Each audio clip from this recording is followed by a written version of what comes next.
Okay.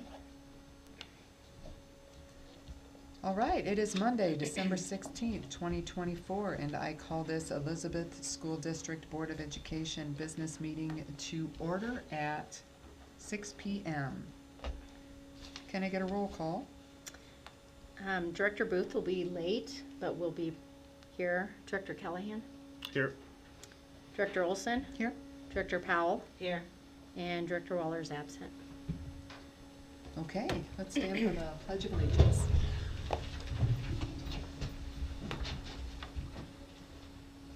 I pledge allegiance to the flag of the United States of America and to the republic for which it stands, one nation under God, indivisible, with liberty and justice for all.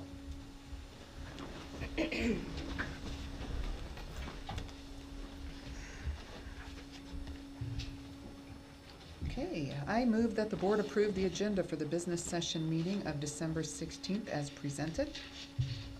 Can I get a second? Okay. Any discussion? All right. Can I get a roll call? Director Callahan? Aye. Director Olson? Aye. Director Powell? Aye. Okay, motion approved. Next up, I move the board approve the minutes from the November 18th, 2024 meeting as presented. Second. Any discussion on that? No? Okay, can I get a roll call? Director Callahan? I wasn't here. Oh, So did you review the minutes? If you reviewed them? I reviewed them, yes. Okay, then Okay. you can vote on it. Aye. Director Olson? aye. And Director Powell? Aye. Okay, motion approved. All right, we've got our communications section, and first up, we want to recognize Mark Oser, who is retiring from our district. He's been with us for a whopping 27 years, and his commitment to our district, it has been amazing. He's like the glue that is literally the glue. That's The a very glue, the appropriate spackle, statement in this the case. Cog. Everything that has held this district together. And we want to recognize you tonight and thank you so very much for your service, and you will be missed. Yes. Although he will be coming back. So don't say that, because he may think he's off the hook. Mark, if you'll come up, I'll just read the certificate we're giving you, as well as a gift. On behalf of the Elizabeth School District, we want to thank you for your incredible years of service. Your dedication and hard work have had a lasting impact on our students, staff, and community. Through our work, you have touched countless lives and helped shape the future of our schools. Your commitment, care, and passion will be remembered for years to come. As you retire, we wish you all the best in your new chapter of life. May it be filled with happiness, health, and new adventures. Thank you for everything you've done. You will truly be missed. Thank you very much. Thank you. Thank you. And then we got you also a parting gift. Let's shake hands first. Thanks, Mark. So Mark does a lot of fishing and camping, and, All right. and so we have a portable power station for you. Great. So when you Very use that, nice. when you're charged up, you'll remember us. So. But you know, you can charge up your phone, but turn it off. So I will make this quick. A couple people I have to thank for being in this position. Dan, certainly one of your support. A couple of times when I questioned my ability to do this. Hang in there. I mean, that's the same. Jamie, you and Tina Waymire are incredible. Don't know how I could have done it without you guys helping me. It was a joy. Yeah, really. I mean, don't forget you got a meeting and you got those coming up, that kind of thing. So, guys. And then Michelle, my wife. So, when things got tough, when, again, you know, you're not sure that you can do the job you're cut out for it, my wife is there to encourage me. So, thank you for that. Thank you, Michelle. Thank you. Thank you. Mark, thank you so much. Don't trip. So I Danger mentioned zone. Mark has been nursing a sciatic nerve, so Oh, dear. I told him thank you for being here tonight. So Mark has tremendous knowledge of everything in the district, where things are. We have hired a new director, Andrew Rodriguez, and Mark is coming back on a part-time basis after taking his required month off in January by para.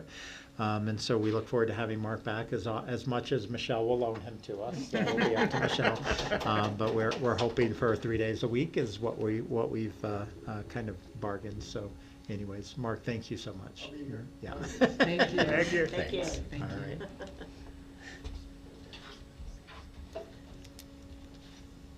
Okay, next up, we have our Elizabeth High School Showcase. Principal And McClendon. while Principal McClendon is coming up, we do have a reception for Mark tomorrow in this room from 2:30 to 4:30 for anyone in the audience who has been impacted by Mark and would like to come in and cheer him on. So 2:30 to 3:30 here in the boardroom for a reception for Mark Oser's retirement. So thank you. Brett, sorry about that. No, no, no, no. Figure while you were moving up, I could No. get that in. Mark's a hard act to follow, trust me. He's done some amazing things for our, I mean, I can just speak for the building.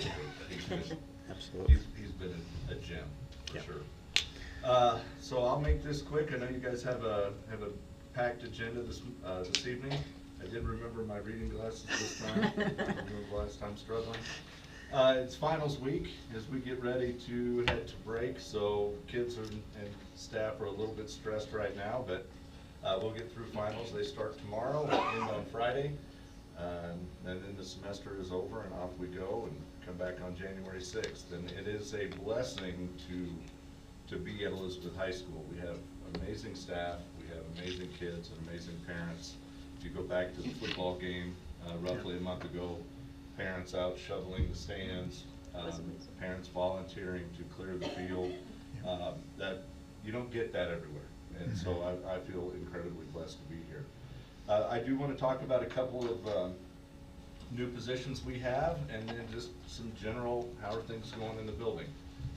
So because of a couple of grants, we have 2 individuals in the building, an additional counselor who works with our concurrent enrollment and career tech ed.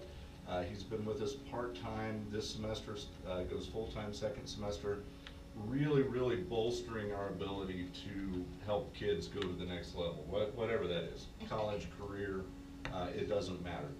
So we're very thankful for that, and that's Andrew Pond. And then I know you've met Megan Weiniger, who's our vaping prevention coordinator. She's had a real impact already on some of our young people who have been introduced to her.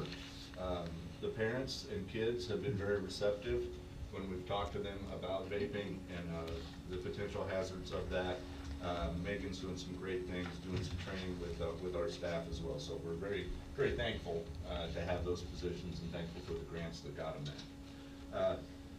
I know there's been a lot going on in the news today. Very thankful for our security team. Yes. Based on what happened in Wisconsin. So thank you for that, and our security team is amazing. Really enjoy Aaron. He's been a great fit, and so we're very, again, thankful to have him. I'm not sure if you saw another piece of news today though. California announced a new plan educationally, and they are wanting to do things that we're already doing in the Elizabeth School District. Boost internships, use community colleges more,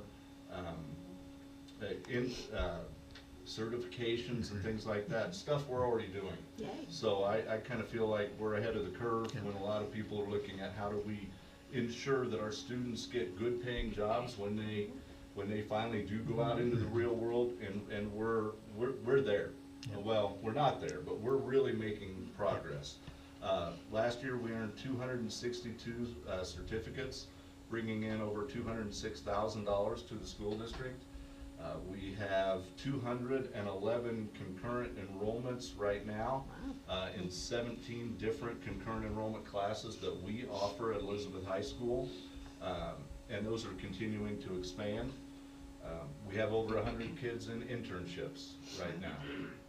Our CNA, Certified Nurse Aide program, is at full enrollment, and we are still able to participate with Kyle and Albert, or allow them to participate with us in that as well. And, you know, we're getting to a point. Oh, sorry. Oh, I thought my voice was loud enough. I think we picked it up. Okay. Okay, now I lost my train of thought. Sorry. No, that's all right. Kyle and Albert. Yes, Kyle and Albert, CNA. We're to a point where we may be able to even expand that program next year, go an additional block. So instead of serving 40 kids a year, we may be able to bump that up to 50 or 60. You know, that's still up in the air, but again, that's a program that's been continually growing, and we've got a lot of kids taking advantage of.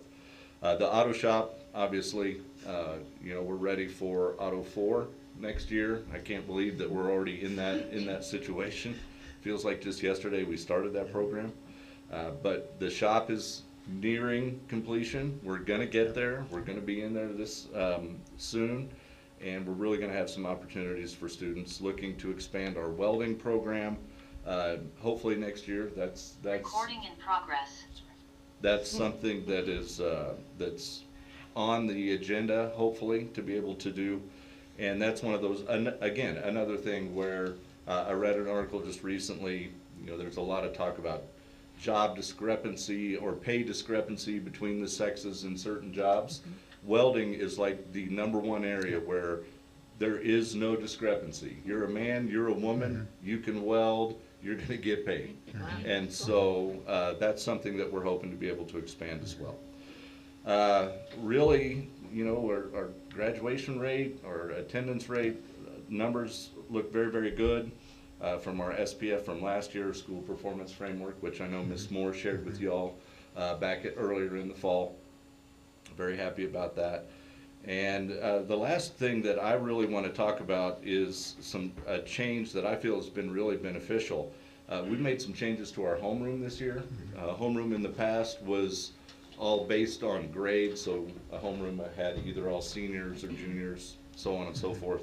This year we mixed it up to kind of build more of a sense of community, and it has really done a nice job of getting kids that would never have interacted with other kids, you know, seniors with freshmen, doing some things that we've had school-wide competitions through those.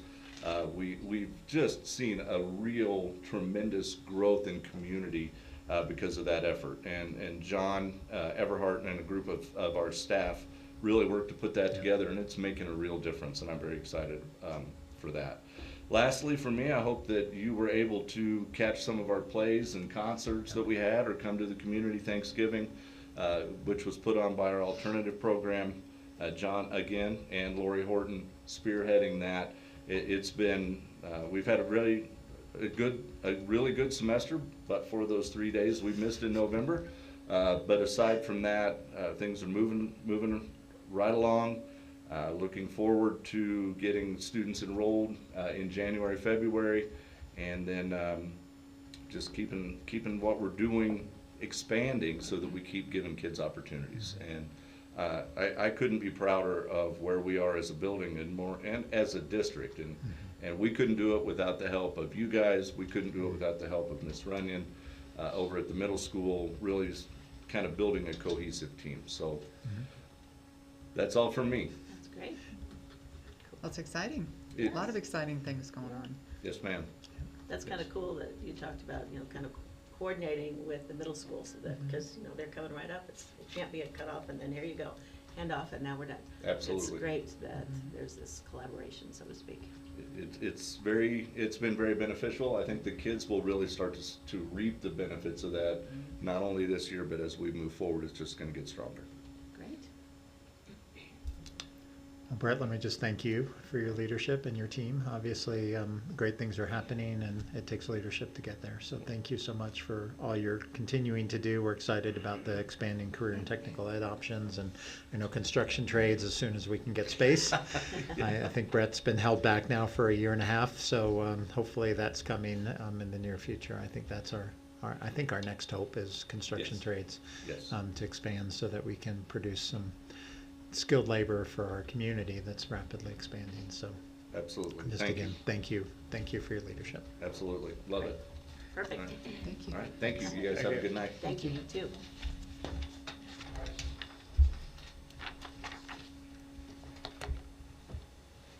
All right, so next up, we have the Town of Elizabeth GOCO Grant Committee presentation.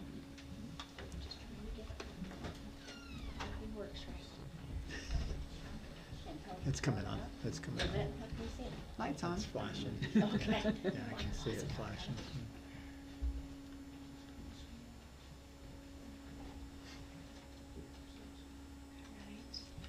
There we go. That's good. Yeah, let's see. There we go. Alright, so my name is Jenna Biondelillo, and I'm with SCJ Alliance. We're a consulting firm that does planning, engineering, landscape architecture. So I'm a landscape architect working on the Elizabeth area, Greater Elizabeth Area PROS plan, which is Parks, Recreation, Open Space, and Trails Master Plan. So I'll let Critter introduce himself as well. Yep, so Critter Thompson with Catamount Studio, so planner and environmental scientist, so do a lot of planning for open spaces and that sort of thing, and so work closely with Jenna. We have another team member, local team member, is not with us tonight, she's sick, so we gave her the space to stay home and not affect you all. Get all better. Yeah. Yeah. So, and she's also been working very closely with the schools, as we'll talk about in a bit, but. Yeah, so we wanted to take this opportunity to just let you guys know about this PROS master plan, because we are teamed with the Elizabeth School District on the project. So the first part of this presentation will just kind of be a general overview of what we're doing, and then Critter will dig into more how we've been involved with the students at the high school and how they've been participating in the planning process. So, yeah, the project partners here are the Town of Elizabeth, the Elizabeth Parks and Rec District, and the Elizabeth School District. So we are looking at a master plan for parks, recreation, open space, and trails in the entire Parks and Rec District, which is very similar to what the school district boundary is. So it's kind of this orange outline. It's a little hard to see, but this area down here is the Town of Elizabeth. Up here is the North County line. Here is the West County line. And then Kiowa is right here. So the district boundary stops short of Kiowa to the east, and short of Elbert's down here off the screen. So short of Elbert to the south. So that's kind of the whole area we're looking at. So it's a pretty big area. And our goal is to kind of create this roadmap for both the Town of Elizabeth and the Parks and Rec District and the school district as well, to look at this whole area holistically, as far as the parks, different trail connections, different amenities that could be provided. How are we preserving the open space that already exists in the area? How are we enhancing it? How are we allowing everyone to have access to these different spaces? So we are kind of going through this entire planning process. We were hired by the town in October, I think is when we started the project. And as it was mentioned, it's a GOCO grant funded project. At least the planning part of it is. So we've been doing a lot of public engagement, engaging with students, presenting with different groups like you, with the Planning Commission, Board of Trustees. We'll meet with the county at some point in January. But our goal was really to engage the community as much as possible before even starting to do our own planning and design, because we wanted to get everyone's input. So we're here in the process right now. So I'm not sure if anyone here was able to attend, but we did have a big community workshop at the high school on Wednesday. And so that was kind of just an open house thing. We got a lot of input during that. We were hoping for a few more people to attend, but we had quite a few. And the students actually, the student catering class catered that event, so that was pretty cool. Cool. So kind of why are we doing this? The things on the left here are things we heard early on from the project partners. The things on the right are some things in the Elizabeth comp plan that was recently completed, and then we've also been looking at the Elbert County comprehensive plan. But kind of some of the main things that have been brought up is this increase in population in the school district area, the Parks and Rec district area, and how can we be proactive about that instead of reactive, and make sure that we're preserving the spaces that we want to be preserved for open space and parks, and then creating planning and programming for the entire district, that map I showed you, that entire area. Protecting existing open space, and going through this robust community engagement process. So we do have a project website, and I gave you all a little comment card just because on the backside there's a QR code that you can access the project website, but on there's ways for the community to give input. There's a lot more information about the project. There's kind of a mapping activity where you can go in and add your own pins to a map if there's, say I want a trail connection here, I'd like to have a better playground here, anything like that. And I left some on the back table there if anyone else wants to grab some on their way out to have access to that. So we've been getting a lot of feedback through the website, which is really great. This is just kind of a table showing some of the different, like a summary of everyone that's contributed on the website, and some of the different common themes that we've heard come through the website is people are looking for better trail connections and safety for biking and walking, and then a lot of comments about needing more community centers and indoor amenities. So we also attended Boo Bash. We had a booth there, collected feedback on these sticky note boards. And That's our other colleague there, dressed as a tree. Just yeah, in case. that's That's all, yeah. So she can't be here, so she can be there. Yeah. Visually, And then similar at the community workshop that we had last week, we had these similar boards with sticky notes, and it's actually the same questions that are on those comment cards, and they're also the ability to respond to these questions on the website. So yeah, I'll turn it over to Critter to talk more specifically about our student engagement. Yeah, so there are really, well, there are a number of reasons why engaging the students are important to this process, right? And one of the key ones that the principal just mentioned, which is really engaging students in like, what are we doing, why are we doing this, what are career opportunities potentially around planning and design and that sort of stuff. So engaging students in just that side of things. The other, obviously, too, is getting input from a cohort of people that often it's harder to reach, right? We have public meetings and outreach events that usually we get adults and other people to come to, so really getting feedback from students is important to us, and we really want to make sure that we're capturing that. So we've been involved with the help of a number of people at the school. Stephen Bedoin has been a very key person for us with that, as maybe you guys can imagine and understand.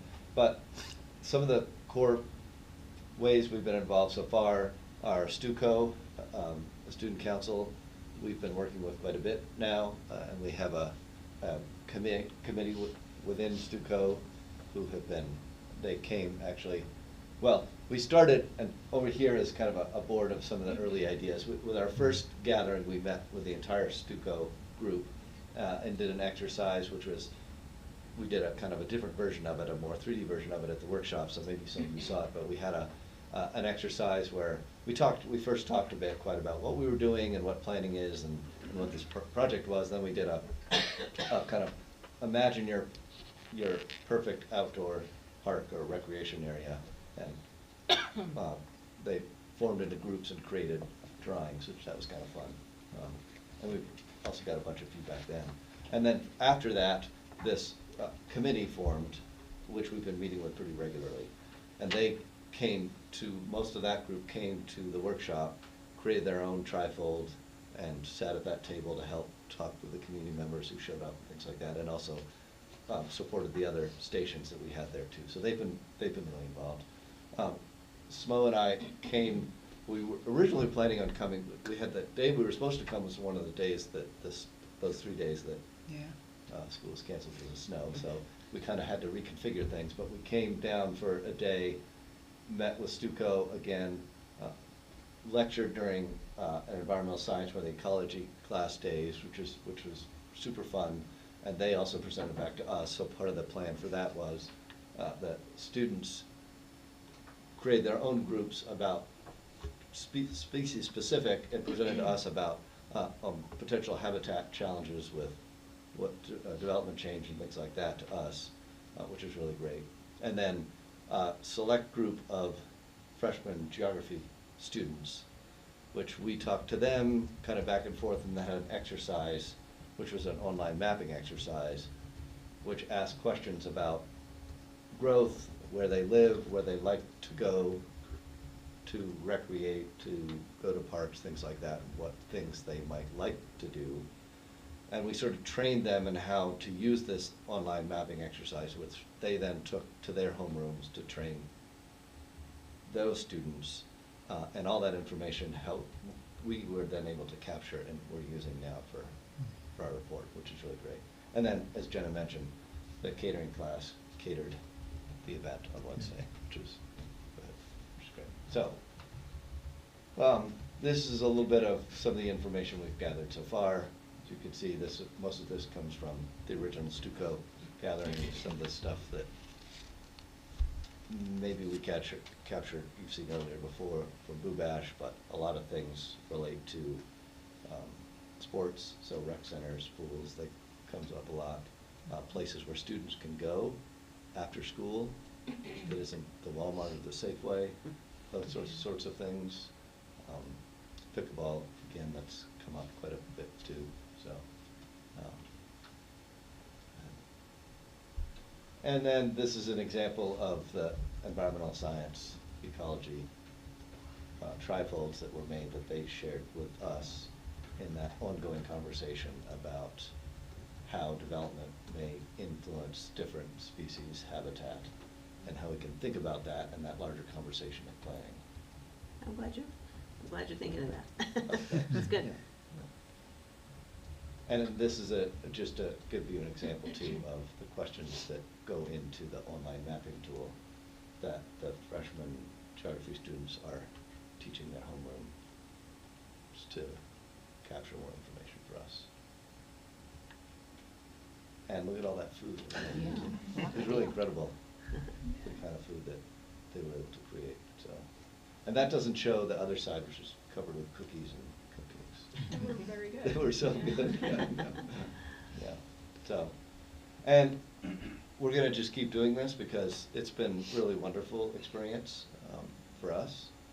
And we, as part of the exercise this spring, what we wanted to do in the fall before the snow started falling was, so the town owns the South 40 lot, which is a big undeveloped lot, and one of the things we'd like to do, and we're talking with Autumn in the ecology class and some of the journalism and other classes to do a larger field trip, hopefully to bring some of both the ecology, the geography, and other students together to do a trip in the spring. And probably, it sounds like we have another plan to lecture again to Autumn's class in the probably late winter, early spring leading up to that. So, and continue to work with the Stuco students on their involvement with the plan in various capacities. So.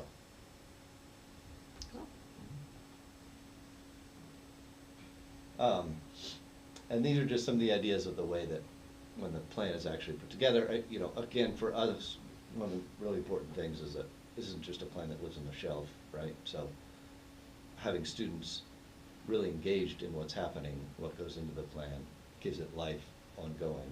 So, but from some of the things that help keep them interested is to think about how they can be involved, have their names recognized in the plan, thinking about what kind of extracurricular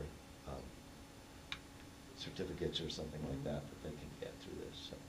That's good. That'll be good. College application material. Yeah. Yeah, and then these are just kind of the three main discussion questions that we've had on the website and at all these events that we've been doing.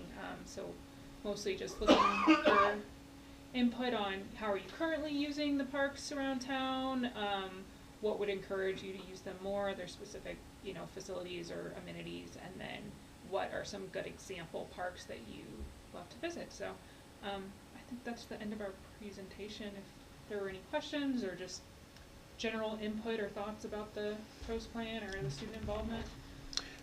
We certainly appreciate engaging students. I think you're right. Students don't come to public events, and so we've been excited to be a partner on this so that our kids can get some input on this important plan. So thank you.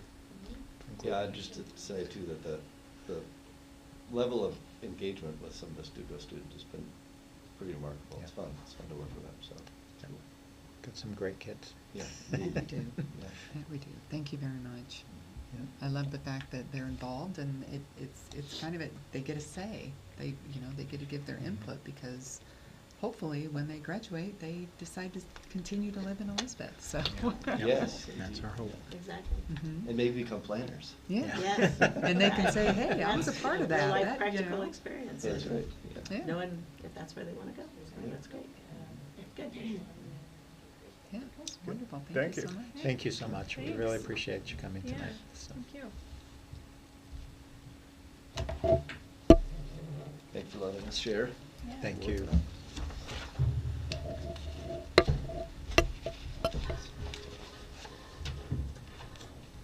Since Heather is running late, we're gonna switch it up a little bit, and we're gonna let Dan go first, if that's all right.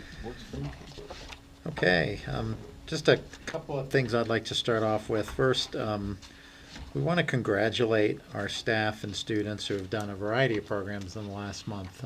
We've had an amazing play, Jennifer Barkley at the high school, in her leadership. Not only does she direct the play, she does the set, she does the costume, she does it all, choreography when it's a musical.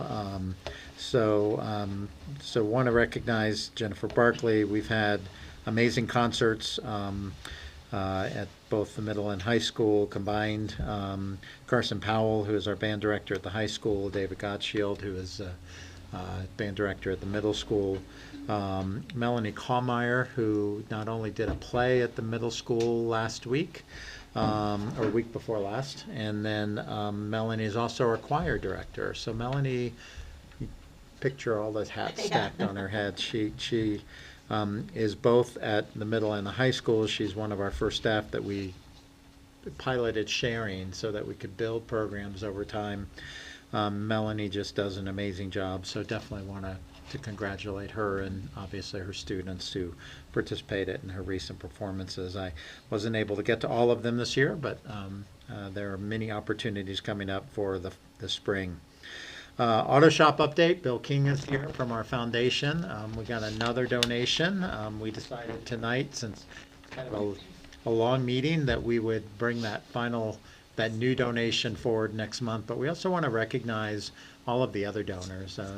Foundation's been a great partner. We've had $50,000 donations, $25,000 donations, $10,000 donations, $5,000 donations.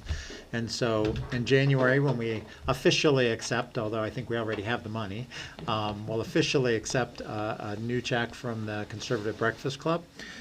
We also will recognize all of our other donors. I think it's appropriate we do that here, so that'll be a part of our communication section. How close are we to our goal?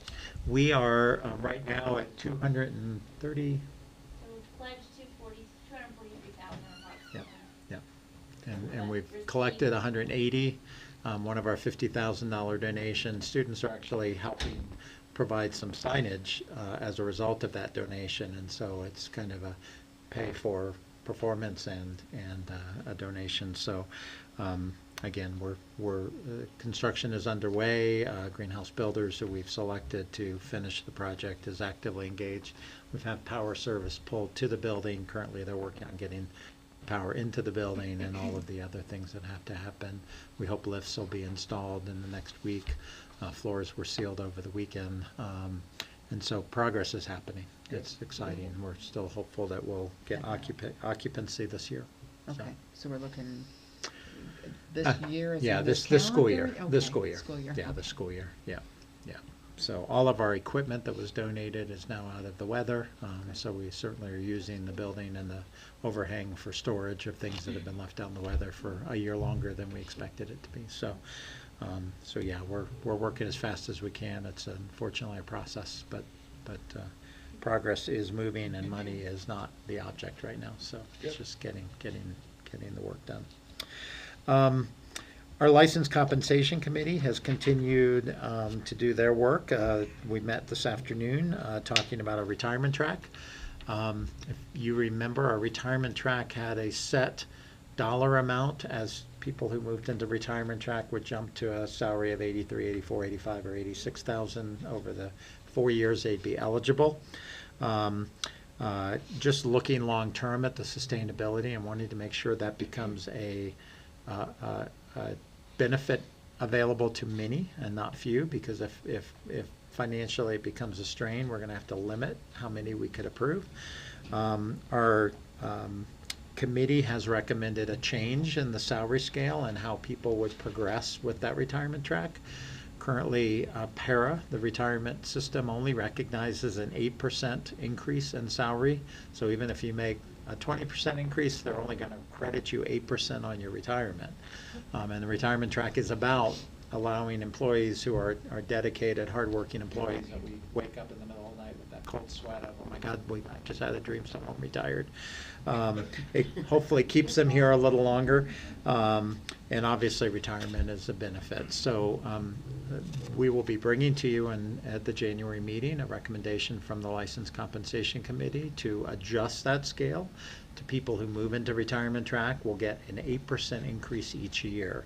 So they'll max out their retirement benefits, but it also a little less costly to the district so that we can not have to limit the number of people who would be applying. So we did complete a document, which I'll share with the board in my next weekly update with you, so you can review it. It's a very comprehensive document outlining kind of the critical nature of the retirement track, what's required for it to be approved. And so hopefully that document will answer some of your questions too that we felt like was out in our community. And then lastly, just Jeff and I did our last superintendent update last week. It should be posted out on the web now.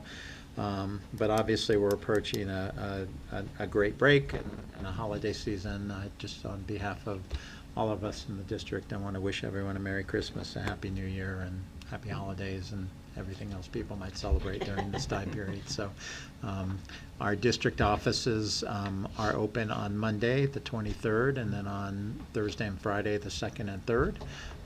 Again, many of our 12-month staff do take advantage of the opportunity of using vacation, so there may be some offices closed. Obviously, automatic response on emails will be active, and if a building is closed, a sign will be posted in advance. So the district office is going to be open, or is it just going to be remote? Some segments of the district office will be open on Monday, and then Thursday and Friday of the following week. Okay. So, yeah. All right. Thank you. Okay. So board member reports. McClendon hit the nail on the head. The community Thanksgiving dinner was a great success. The food was great, and I'd like to say a big thank you to our students, our staff, and the community who basically contributed and helped continue the success of this tradition. I want to thank the town council members who approved the rezoning of the Frontier parking lot, which allows us to move forward with the sale to generate funds to further invest in the progress of the Frontier Center. I know it was their first night, and that was a very tough decision, and I appreciate their willingness to work with us and help us move forward with that. Mary, myself, and Heather attended a Q&A with the teachers at Singing Hills last week, and I really enjoyed it. It was a chance for us to get to know them better, for them to better get to know us and our thoughts behind some of the decisions we make, and to help open up the lines of communications. I look forward to our sessions we have coming up in January. We have one at the middle school and one at the high school, and I'm going to do my best to be at both of them. I was also able to attend the TAC meeting last week, which, you know, it was my first time, and it was very interesting. I enjoyed that constructive dialogue and hearing what's on their mind and seeing witnessing kind of the negotiations and the conversations going back and forth, so. Great group.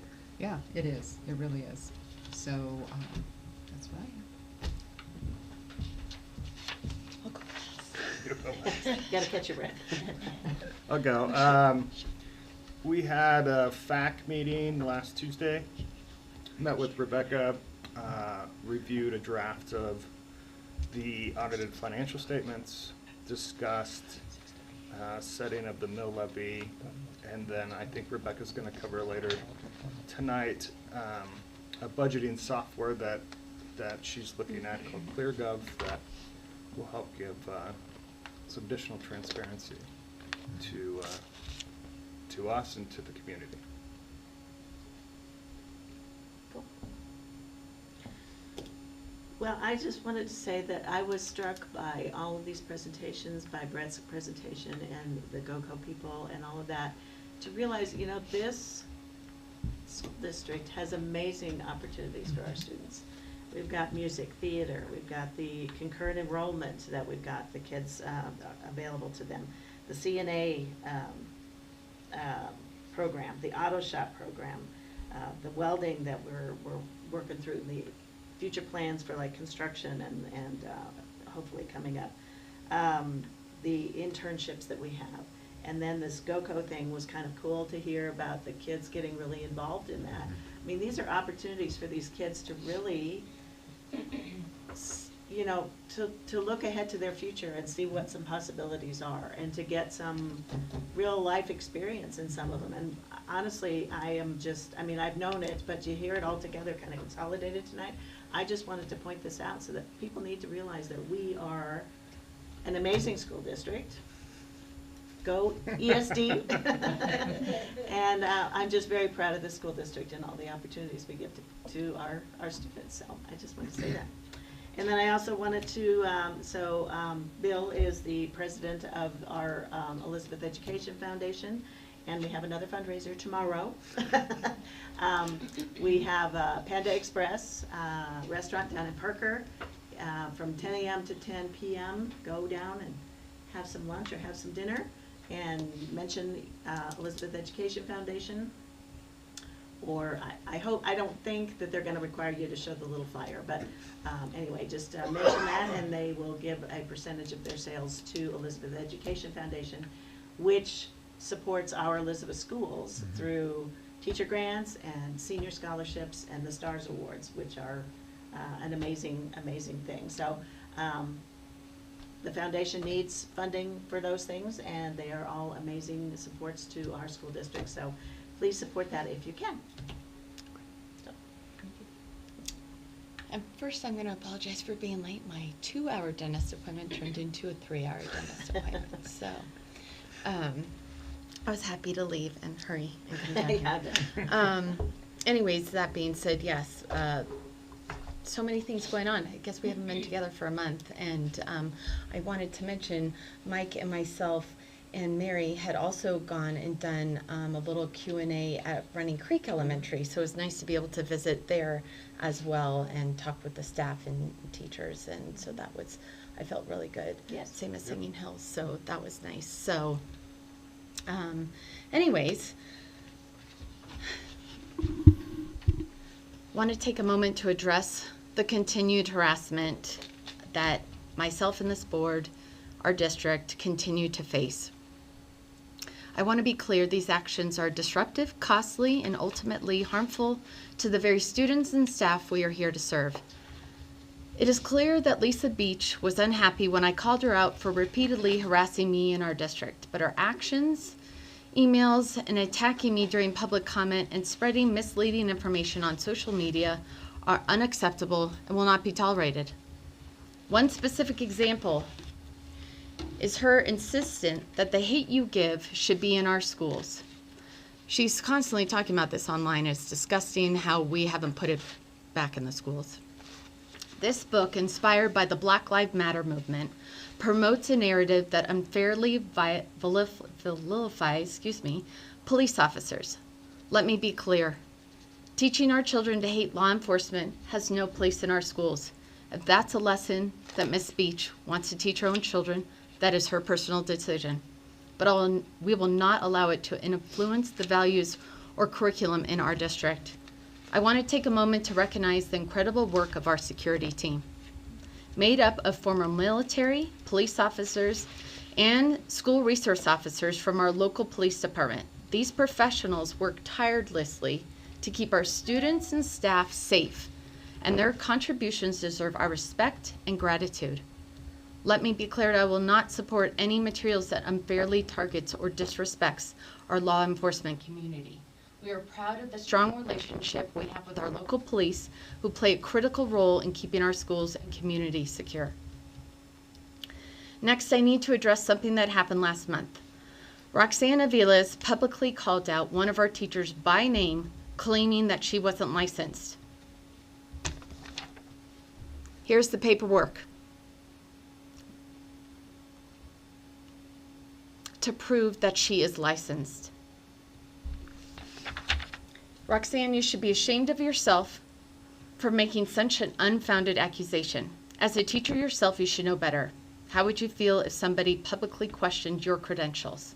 This kind of behavior is completely unacceptable, and quite frankly, you owe this teacher a public apology. Unfortunately, the harassment doesn't stop here. I'd also like to provide an update regarding our ongoing costs to our district caused by Roxanne Aviles and Jessica Capsule. Last month alone, our legal fees related to core requests and lawsuits totaled $8,600. Over the past 10 months, these costs now have reached $45,000. To make matters worse, just 2 days after our last board meeting, Roxanne submitted a core request for all previous core requests. I have to ask, what exactly are you looking for now? Is this just another attempt to shift the blame for our skyrocketing legal bills onto somebody else? The reality is clear. It's the repeated core requests, lawsuits, and attacks from you, Jessica and Lisa, and others that are driving up the unnecessary expenses. This pattern of behavior doesn't just waste time, it drains resources that should be going directly into our classroom and benefiting our students. And last but not least, I want to address something concerning on the Facebook page that Jessica and Roxanne have created to target and harass the district. They've set up a so-called tip page, encouraging people to report issues with the district to their team instead of directly to the schools or the administration. This is deeply concerning. If you have concerns about something happening in our schools, please come to the schools. They cannot be properly addressed if you don't bring them directly to us. Bypassing the appropriate channels creates unnecessary confusion and delays in real solutions. In closing, I have to ask, what is your end goal? Will you not stop until you put progressive candidates on this board to push your agenda? It's clear you're already positioning candidates for next year's election, likely because of how badly you lost last time. At what cost? Are you satisfied that your actions have contributed to the difficult decisions that we've had to make? Decisions like letting go of staff members this year? Are you pleased with yourself for costing our district so much time, energy, and money that now we don't have the resources for raises or extra stipends for hardworking staff members? Enough is enough. It's time to put aside our personal agendas and focus on what truly matters: our students, our staff, and the future of our schools. This is what this board is here to do, and I will not allow these distractions to take us off course. Thank you.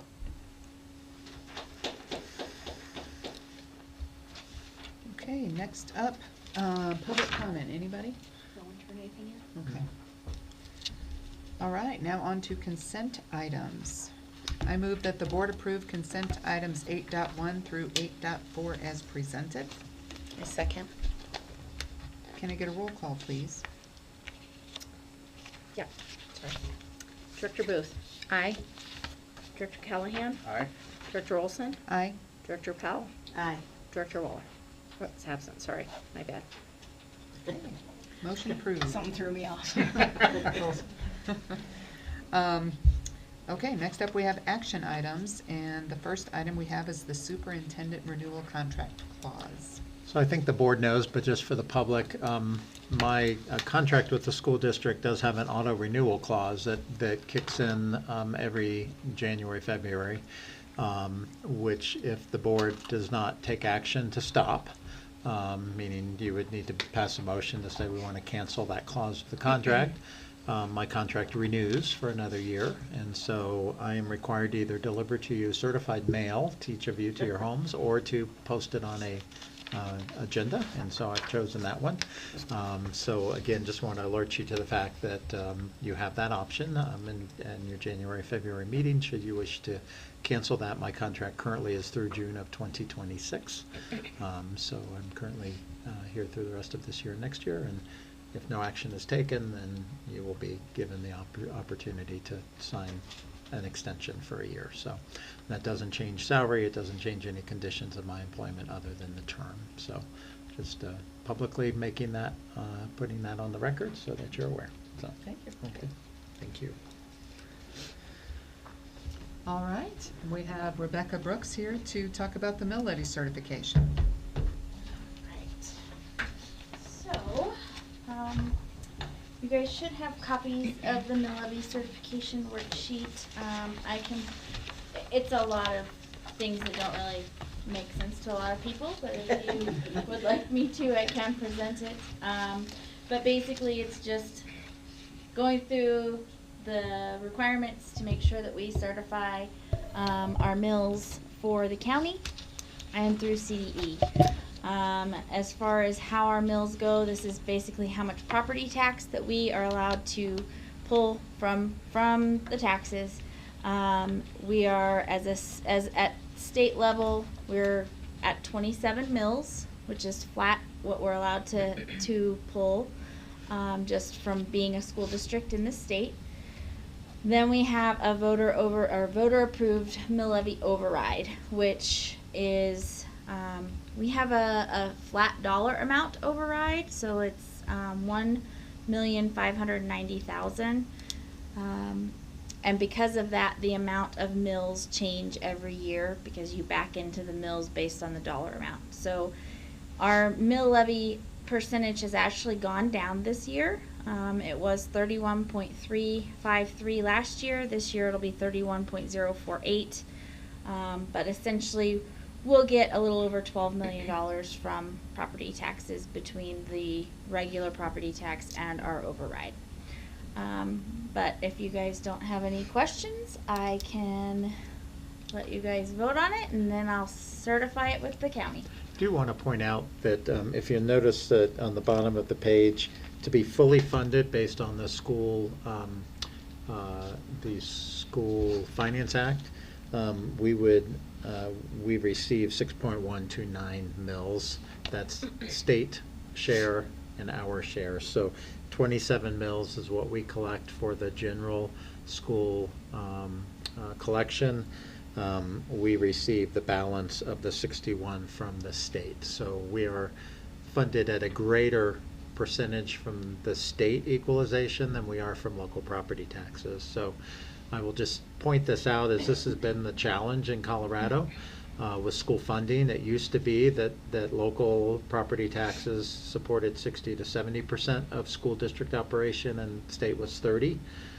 Tabor has shifted that opposite. So now the state is bearing a greater share. When you look at public education on the state budget, we are a huge portion of the state budget. And so just important to note that while we contribute 27 mils to the operation of the district, the balance of 34 mils for general operation comes from state taxes, so income tax, sales tax, etc. So. Any questions? No. No. Thank you. Thank you. Okay, I move that the board approve the mill levy certification as presented. Second. Discussion? Straightforward. Yeah. All right. Can I get a roll call, please? Director Booth, Aye. Director Callahan, Aye. Director Olson, Aye. and Director Powell. Aye. Okay, motion approved. Next up, we have our district audit review and acceptance. So the auditor from our district is going to present a review of the district's audit with us, so. Hello.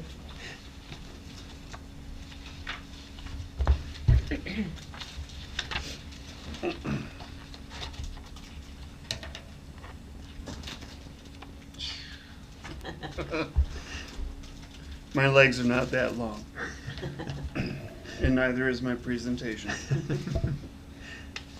My name is Timothy Ahopelto, and I'm the partner in charge of your 2024 district audit. And I'm happy to report the end is near. Not the end of the meeting, but the end of the audit. The plan on the presentation today is I'll talk about our audit approach. Some of you may or may not have been here over the prior years. So we'll talk about our audit approach. Then we have a draft required audit communication, which you may have received. I know we got a draft.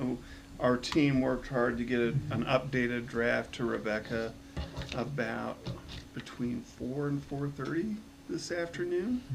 So that's kind of the flux on that. After we talk about the required audit communication, we'll go through our open items. And then if you have any questions, I'll try to answer them for you.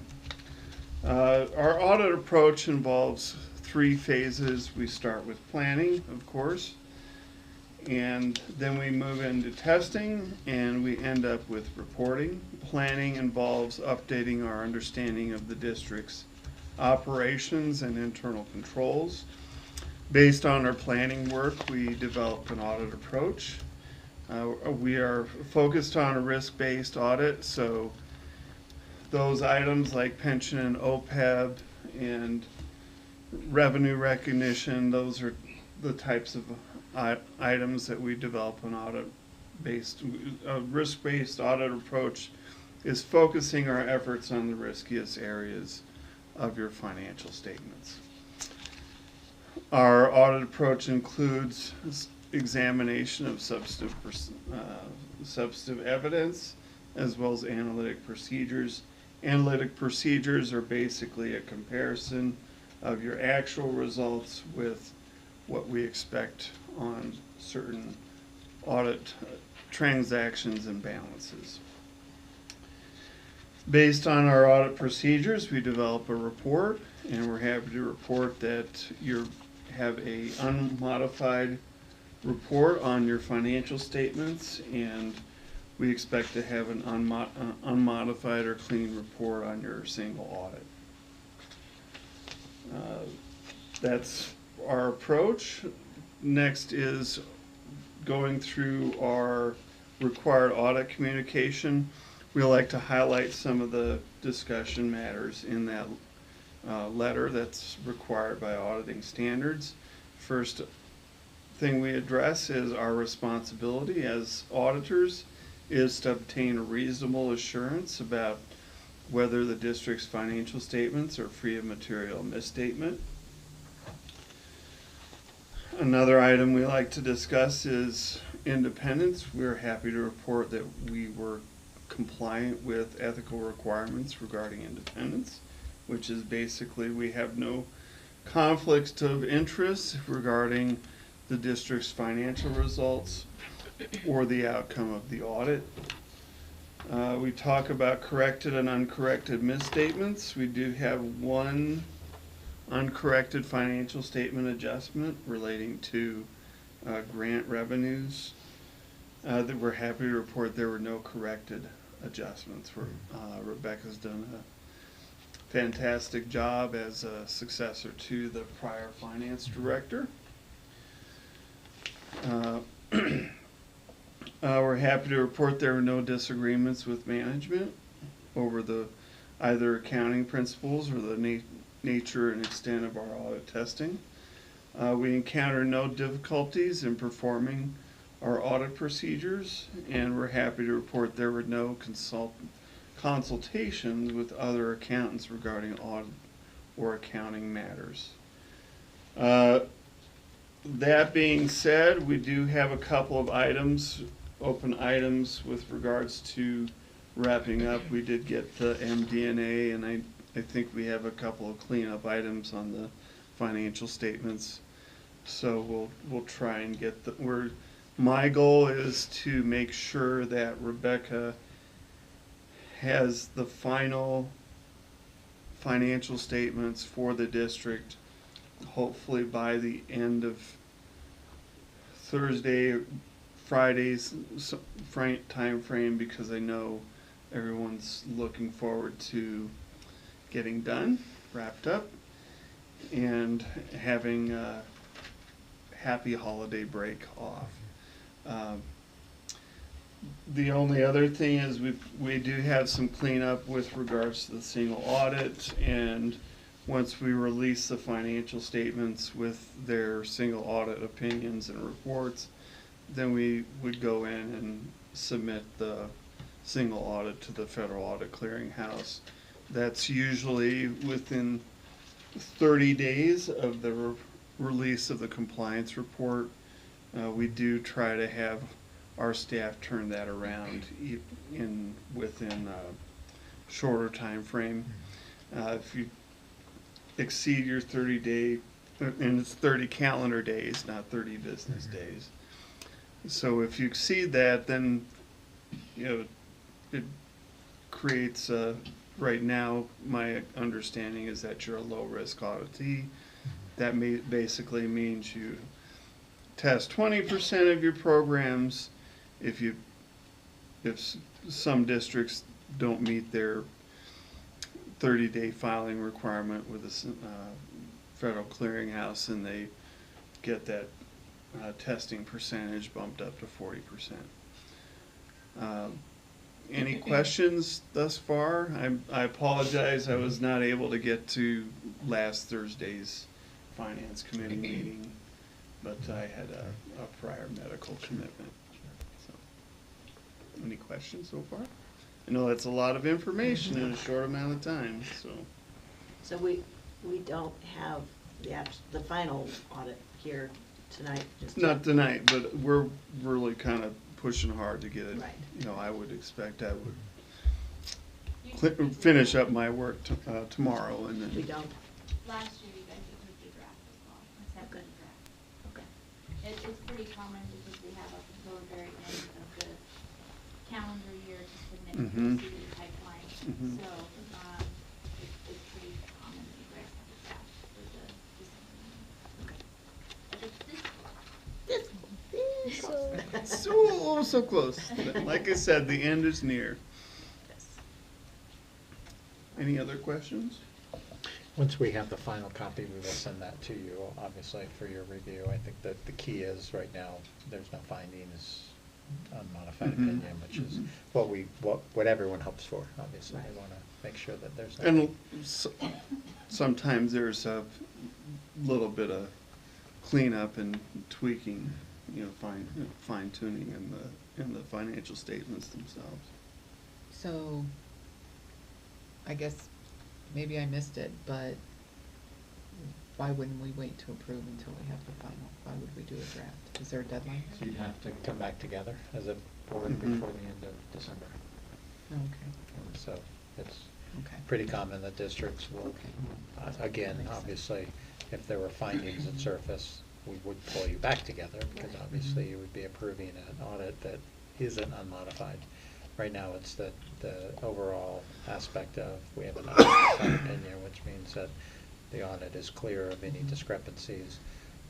That's really key. So what you would be accepting would be a draft tonight. Your motion could certainly change to that word draft, I think is appropriate. Yeah. And then obviously send that final version to you, and as long as it's still unmodified, then we've met our obligations to the state to conduct an independent audit. And we're, as a firm, we deal with about 6 to 8 school districts, and as a firm, we really try to get our districts, all the heavy lifting done by Thanksgiving. Because everyone wants, whether it's on the client side or on our side, we want folks to be able to enjoy the Thanksgiving holiday. So thankfully the heavy lifting has been done, and it's just some tidying up in the next 1 or 2 days. All right. All right, well, thank you. Thank you. Thank you, appreciate it.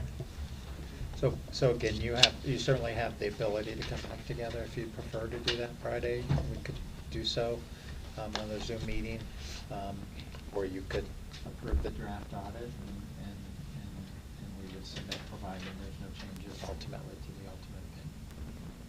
Okay. So that's, you have the right to do either, so whichever you prefer. Okay. So I move that the board accept the district audit draft for the 23-24 school year as presented. Second? Any discussion?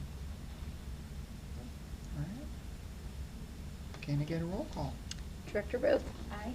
Director Callahan. Aye. Director Olson. Aye. And Director Powell. Aye.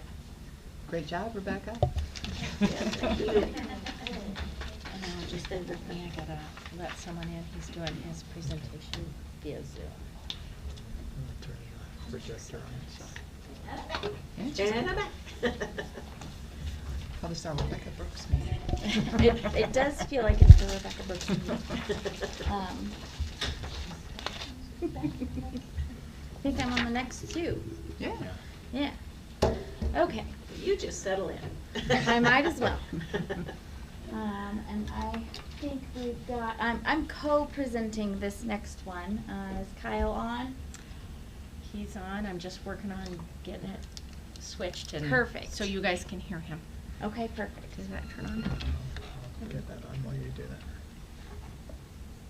that. We'll make sure he can hear There us. he is. And Can you hear us? Yep, I can hear you great. Can you, is there okay, Jeff? okay. So Mike kind of spilled the beans and gave a little preview here from when we talked at FAC around the ClearGov budgeting software that I would like to bring for consideration. So I'm going to start really quick and then I'm going to turn it over to Kyle. But I just wanted to kind of explain, right now there is a lot of manual work with getting the budgets out. So what I do is I pull down all of the information of the account codes and I kind of split it out into Google Sheets because that's something you can use to share the different information with certain people. So I make one for Jeff's department and one for the board and one for superintendent, and it's a lot of manual copying and pasting just these things, and then you send it out and they work on theirs, and then we kind of all manually bring it all back together, and then we all sit down and try to figure out what's going to be approved and what isn't. And so Kyle has a really cool little slick program that would make that pretty awesome, that would also allow you guys to have some more transparency. It would allow Dan to have transparency through the whole process while everybody's still working in their budgets. He could have his own versions of running scenarios of things, and I could have my own, and we could come together with our different ideas instead of him having to say, can you run this, and can you run this? I could be running my 3 or 4 things over here, and he could be playing with his ideas too. So it's just a lot of different options that we could have, a lot more transparency, and it automates and streamlines a lot of the work that I do manually. So Kyle, take it away. Yeah.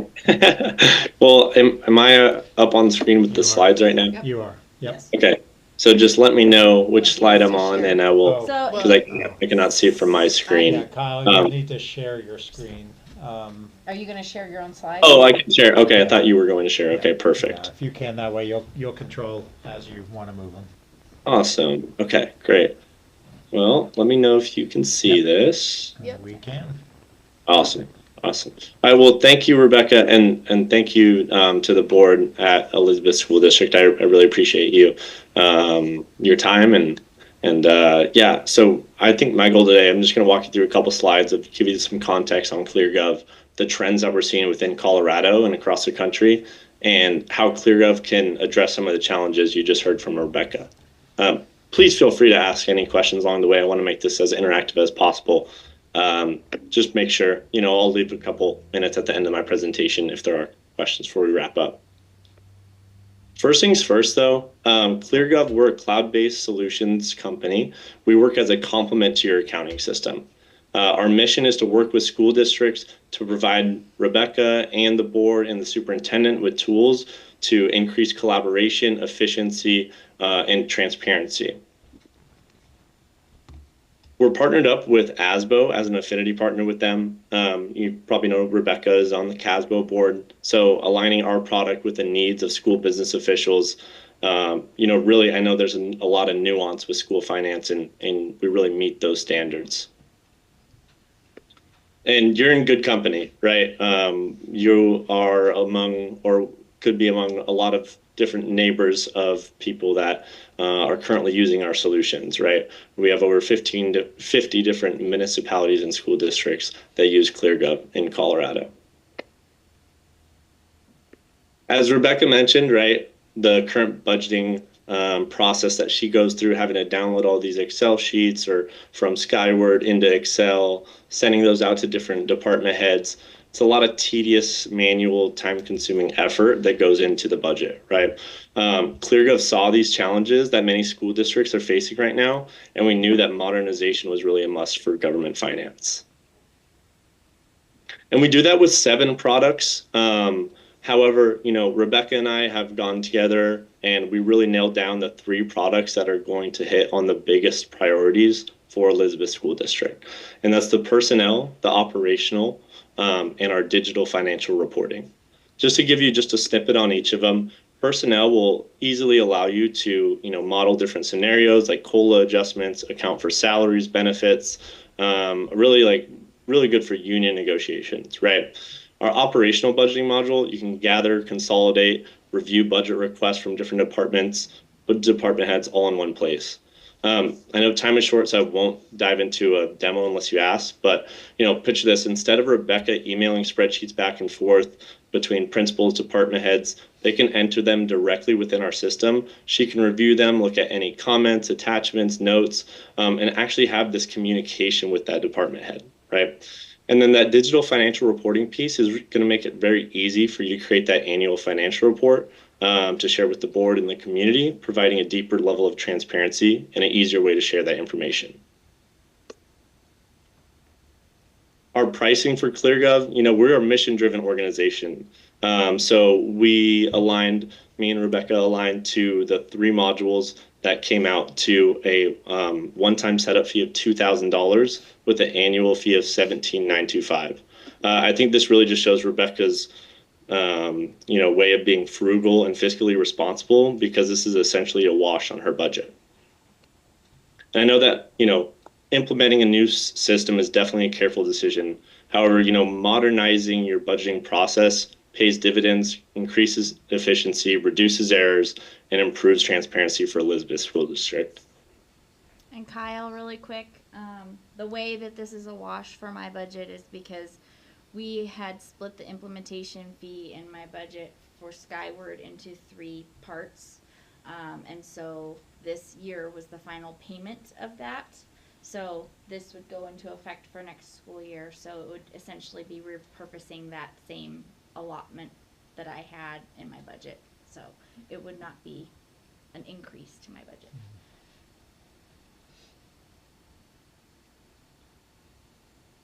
I'm happy to take any questions you have. If you want to see specific functionality of the tool, happy to dive into that as well. I can provide a quick demonstration. One of the things that we talked about at FAC is the detailed that we get in spreadsheets, and when Rebecca and I are meeting with department heads, we know, of this $20,000 supply line, how much is spent on this, how much is spent on that. And so for the board to be able to also see that the transparency ability of those reports now, being able to have you look at those, is really where we see the benefit here, because to some degree you approve, X amount in curriculum. This is going to allow you to see that this much is for this curriculum, this much is for that curriculum, and actually would give the board the ability of saying, I don't know that I want that piece, and know how much that piece will actually save, versus I just want to cut the curriculum budget by 20,000. You'll be able to say, let's not do that piece, and know how much that's costing in that budget. And I think that I'm used to a budget book. Rebecca and I have talked about that. We just don't have the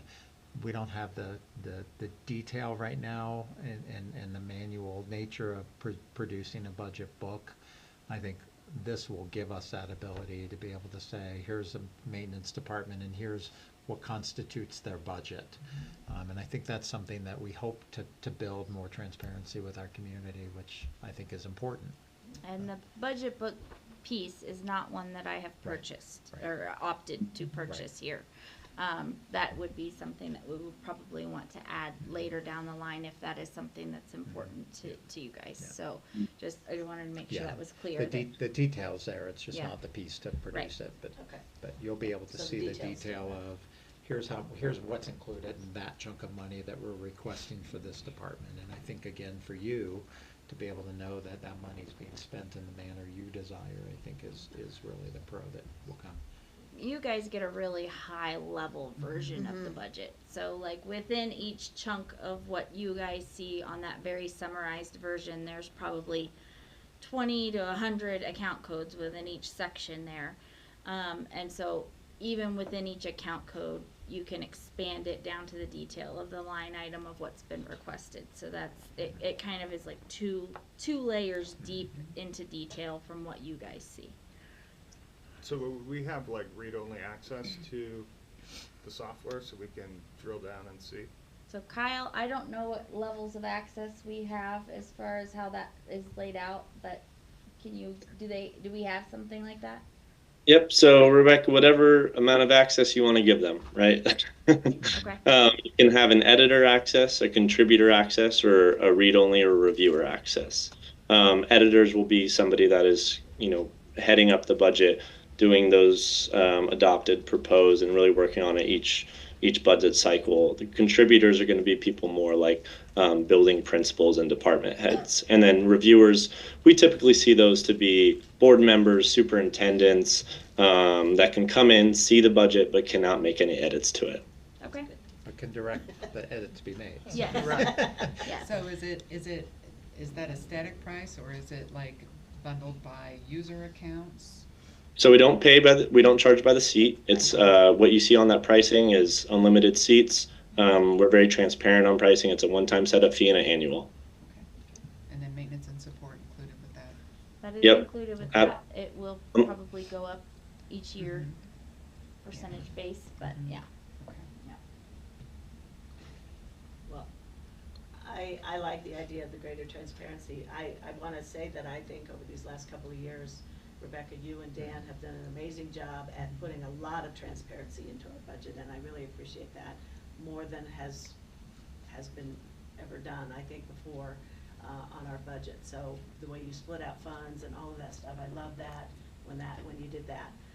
So I appreciate that. But the granularity that you were talking about, especially like with curriculum and stuff like that, I mean, those are things that we are really looking at right now. So for us to be able to see, 20,000 on this and, another 15,000 on that, and the other 15,000 is kind of, I mean, that's where we're gonna find further efficiencies, is in that kind of thing. And the more we can keep doing that, and the more that we as a board can understand it better, I think is great. Well, I think there's always those moments of like, oh, we funded that? Yeah, I know, it's like, what the heck? So we yeah, do? so I Yeah, think yeah. That this second will layer. this will resolve a lot of that Yes, challenge. and so I think that, I think it would be well worth it. And thank you you were reading my mind, it must have been flashing across my thing about, so where is the wash coming from? She read my mind.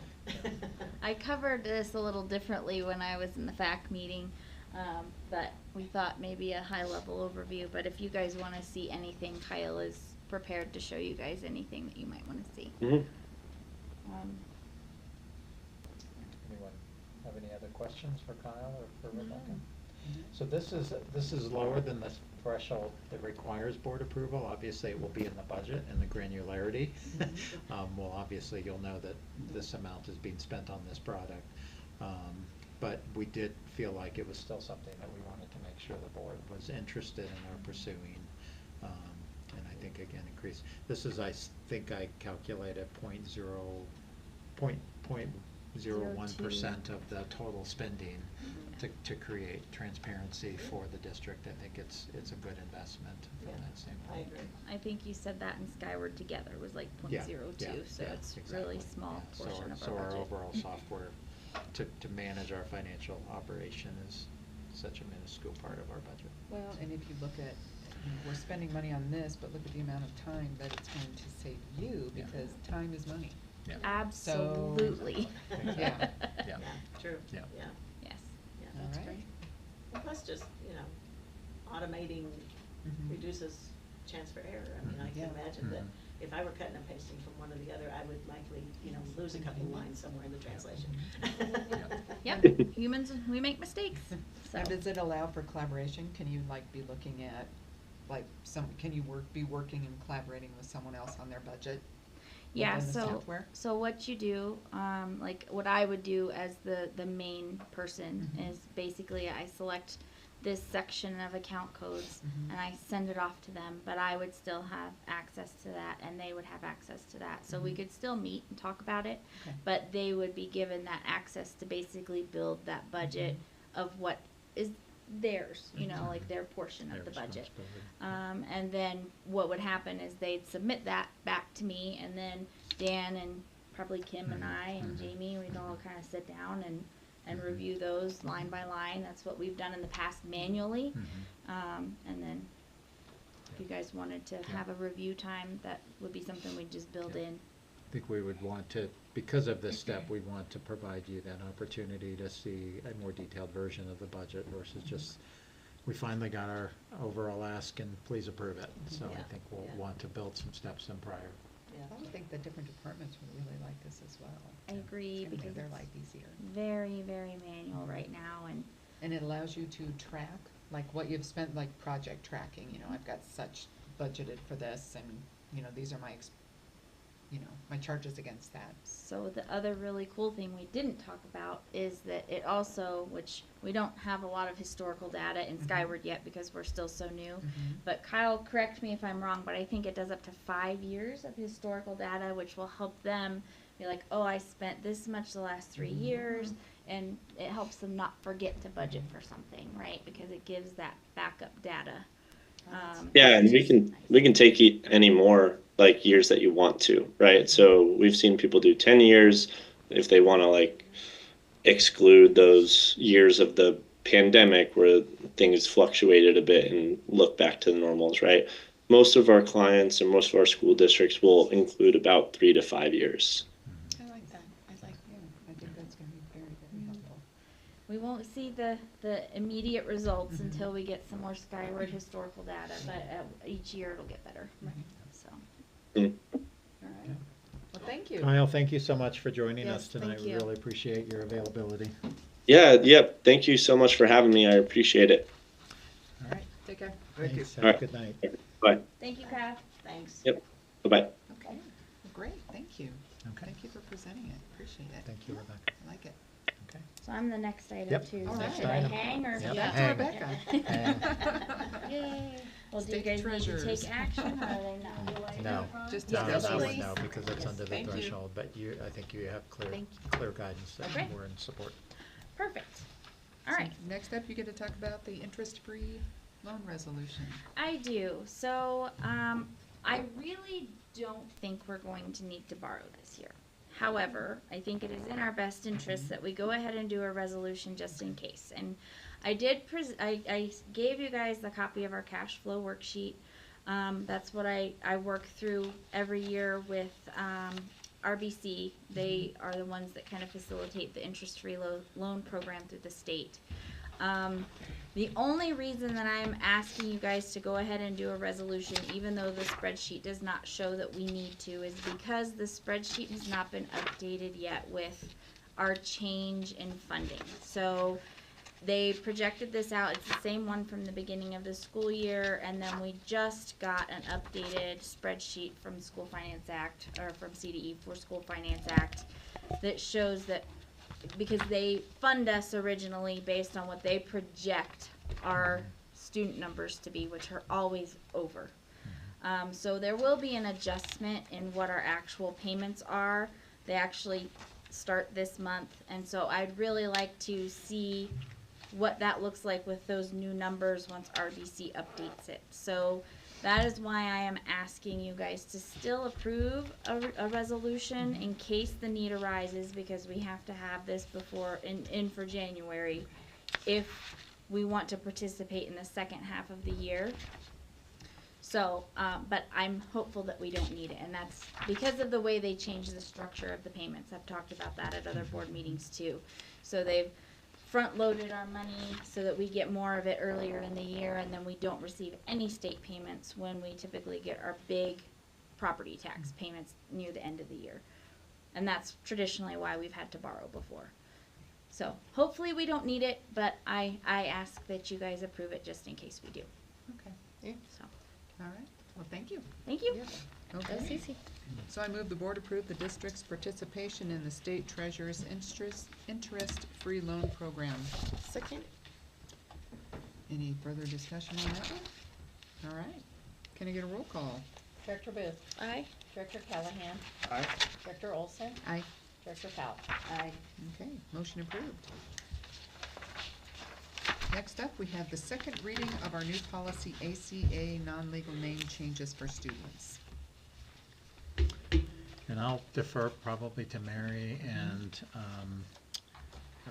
Jamie, as I know they've been working together on some of the wording in the policy, so I don't know, Mary, if you have anything on ACA. I know ACAR, I think is, or ACA exhibit, I know is one that Yeah, you there's helped us a with, regulation so. and an exhibit, and then I did, make a few edits, suggested edits in ACA itself, and,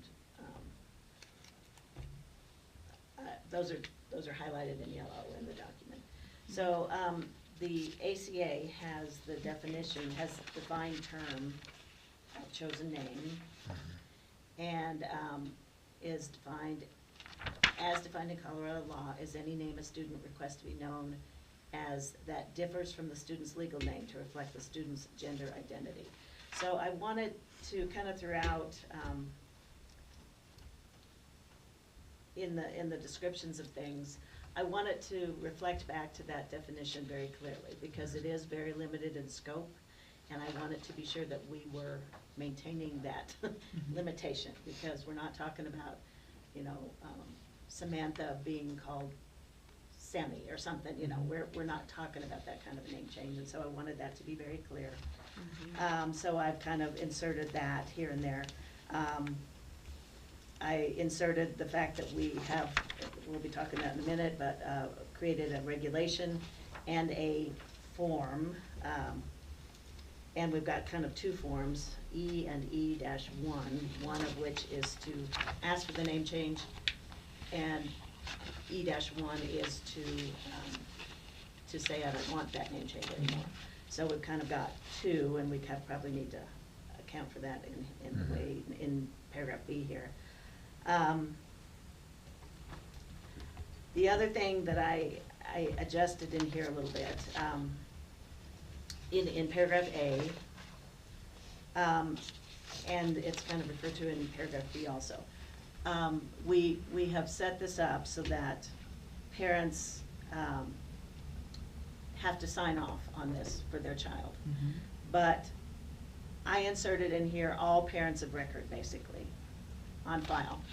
All parents and legal guardians on file. Because you can just imagine a mom saying it's fine and a dad not agreeing with it. And so I put it in there and set this up so that all parents on file, or guardians, legal guardians on file, would have to sign off on this for their student. The student has to kind of fill it in, sign it, but the parents have to sign off on it. So I kind of changed it from a generic a parent to all. And I like that, Mary, because there's currently court cases going on Yeah. right now where parents disagree, and I think Yeah. they should And that was absolutely be kind of on the what I had same in my head, page. too. Yeah. Exactly. I also, we did kind of, include, originally, when we looked at it last time, there were, exceptions for a teacher to, that we would grant accommodation to a conscience-based objections by a teacher to compel speech so long as the requested accommodation does not result in substantial increased costs in relation to the conduct of the district's business. So I kind of wanted to reflect that further up here too. So in A, I added kind of toward the end of that paragraph, that the name change will be permitted, and then I added, subject to grounds for denying a non-legal name change as request, because there is also an opportunity, there are reasons that we can deny that are reflected later and in the regulation. And then employees will use the chosen name when addressing the student unless protected by an improved exemption, so I wanted to point those out. And then in paragraph D, I was thinking that we had this and then I couldn't find it, so if it's somewhere else again, I apologize, but, or maybe we just talked about it out loud, but we have to be sure that we are not going to ding a teacher for an accidental or inadvertent misuse of a name. It has to be kind of a, an ongoing thing, just a refusal to do it unless they have requested this conscience-based objection situation, accommodation. So in this ACA, those are kind of the things that I put in, and I really liked this part, Mary, because a teacher has anywhere from 20 to 30, depending on to remember their names as it is, and 140 at the high school. And how many of us as parents I can't call get our kids the wrong name? Exactly. And so just one more thing to put on occasionally them. the dog's name gets in there too. Thank you. Exactly. I was just thinking that. Right?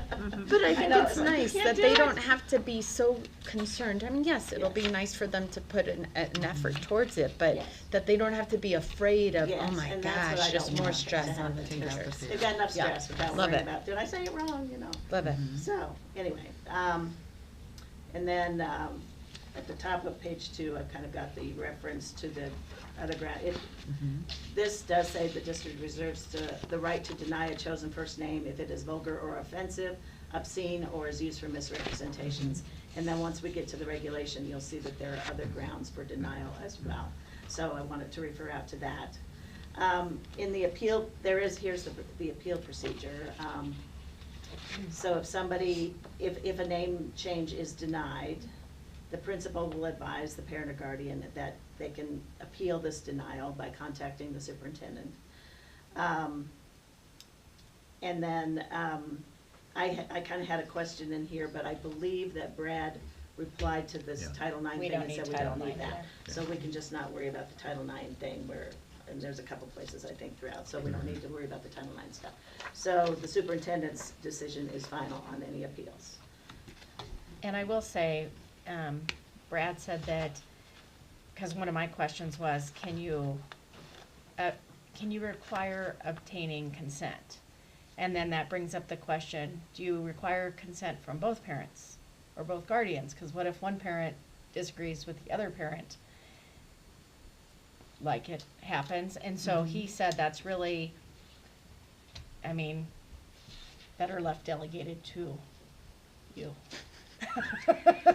Well, and that's why honestly, we built in to this language, that the policy requires that all And we parents or can. guardians of He said we records could. have to Yeah. sign off. And I like that. if one of them doesn't, then that's an automatic denial. And they may as well not even submit the application to do it, honestly, Right. for the request to do it. So, I think that protects us and protects both parents, and if both of them are fine with it, then that's fine. So I think that, the way we've sort of the suggested rewording, I think will handle that situation. Yeah, So, I agree. and then, let's see. Students who, I liked this paragraph on page 2, to the second to the bottom. Students who request a name change that is different from their legal first name, either as a chosen name and/or in their official student records, agree that the designated name is or will truly be used to identify themselves. A name change cannot be used for any illegal purpose. So I like that. I did sort of qualify a little bit more in there with the chosen name thing, but then I also said and/or in their official student record. So that kind of goes beyond this kind of non-legal name change thing, but we wouldn't really change their official records except for a legal name change. But I just thought this was a really important point for both the parents and the students to know that what you are called does not give you license for everything under the sun. That is who you are, and you can't do anything illegal. You can't. You just have to know that that's who you're saying you are now. And so I just, I don't know. I just felt that it was a good thing to point out. I liked it. So. I mean, I like all of the changes in here. I think you're right, though. I think we need to add the E1. Yeah. And too. Yeah. in order to adopt it, I don't know if you're wanting to adopt it tonight, if you want it to come back for a third reading. Just, I think that's up to you guys, but. So you're saying in paragraph B on page 1, that it should read, as we were talking about, pursuant to the procedures in ACA-R, which we'll get to, forms ACA-E and ACA-E-1, because there are 2 forms, and we'll talk about those in a minute, but refer to them both. Is that what you were meaning, Jamie? Yeah, I mean, because we're not saying which, so one form is requesting to change your name, the other one is requesting to revert back. Right. So I don't think you're specifying which action you're doing, so I think it's regardless, you're gonna follow one of those forms. in order to do whatever you're gonna do. Yeah, I agree. So that's, I mean, my opinion, and I think can so, add too. that. Yeah, and you know, embedding these forms, you know, all these additional documents into the document is always, to the policy. It's always a good idea anyway, just so that everybody knows that there's multiple pieces to this process. So, with that one change to this, it sounds like you all agree, unless, you know, you have otherwise, but it sounds like with that one change, I think ACA is ready to go. I think this one's ready I think to so. be adopted. I think so. I really, really like it. Yeah, you did a So great then I'll job, just say Mary. pursuant to the procedures in ACA-R, Form ACA-E, or Form ACA-E-1. Yeah. You're good with the or? Yeah. Okay. Yeah. Or and. Well- They all apply. But you aren't gonna use both at the Yeah, same but time. pursuant to the Yeah. procedures, One I is- mean, if you do one and you want to change it, you'll do the other one, so you will have had both on record. So should I say and? Yeah. Is Let's that do how both. you prefer it? Yeah. Or let's- will? Well, I guess the will would be after Yeah, must, we're doing must, okay. Or you Okay. can always put in whichever is applicable. yeah, Mhm. okay. Cool. Okay. So we're gonna bring it back for a third reading? Or, No, No, I I think think if we're you gonna want vote to, on if you it. want to Yeah. make a We can do a second motion and with, final. With the recommendations modifications. made this evening. Yeah. I'm good with that. Okay. Yeah, thank you, Mary, for doing. Yes. She did This a is lot of work on it. awesome. Absolutely. Thank you It's so great. much. Okay, so I am going to move that the board approve the second and final reading of new policy ACA-non-legal name changes for students, Second? As amended. as amended, sorry, as amended. Second. Any further discussion? Okay, can I get a roll call? Director Booth, Aye. Director Callahan, Aye. Director Olson, Aye. and Director Powell. Aye. All right, motion approved. Next up, we have the first reading of the new regulation, ACA-R- non-legal name changes for students. So this is a new one. Yeah, that so we've this is a brand created, new so document we This haven't is first reading, so. Right. Although this is sort of largely started from Brad. the D49 document that Brad had given us last time.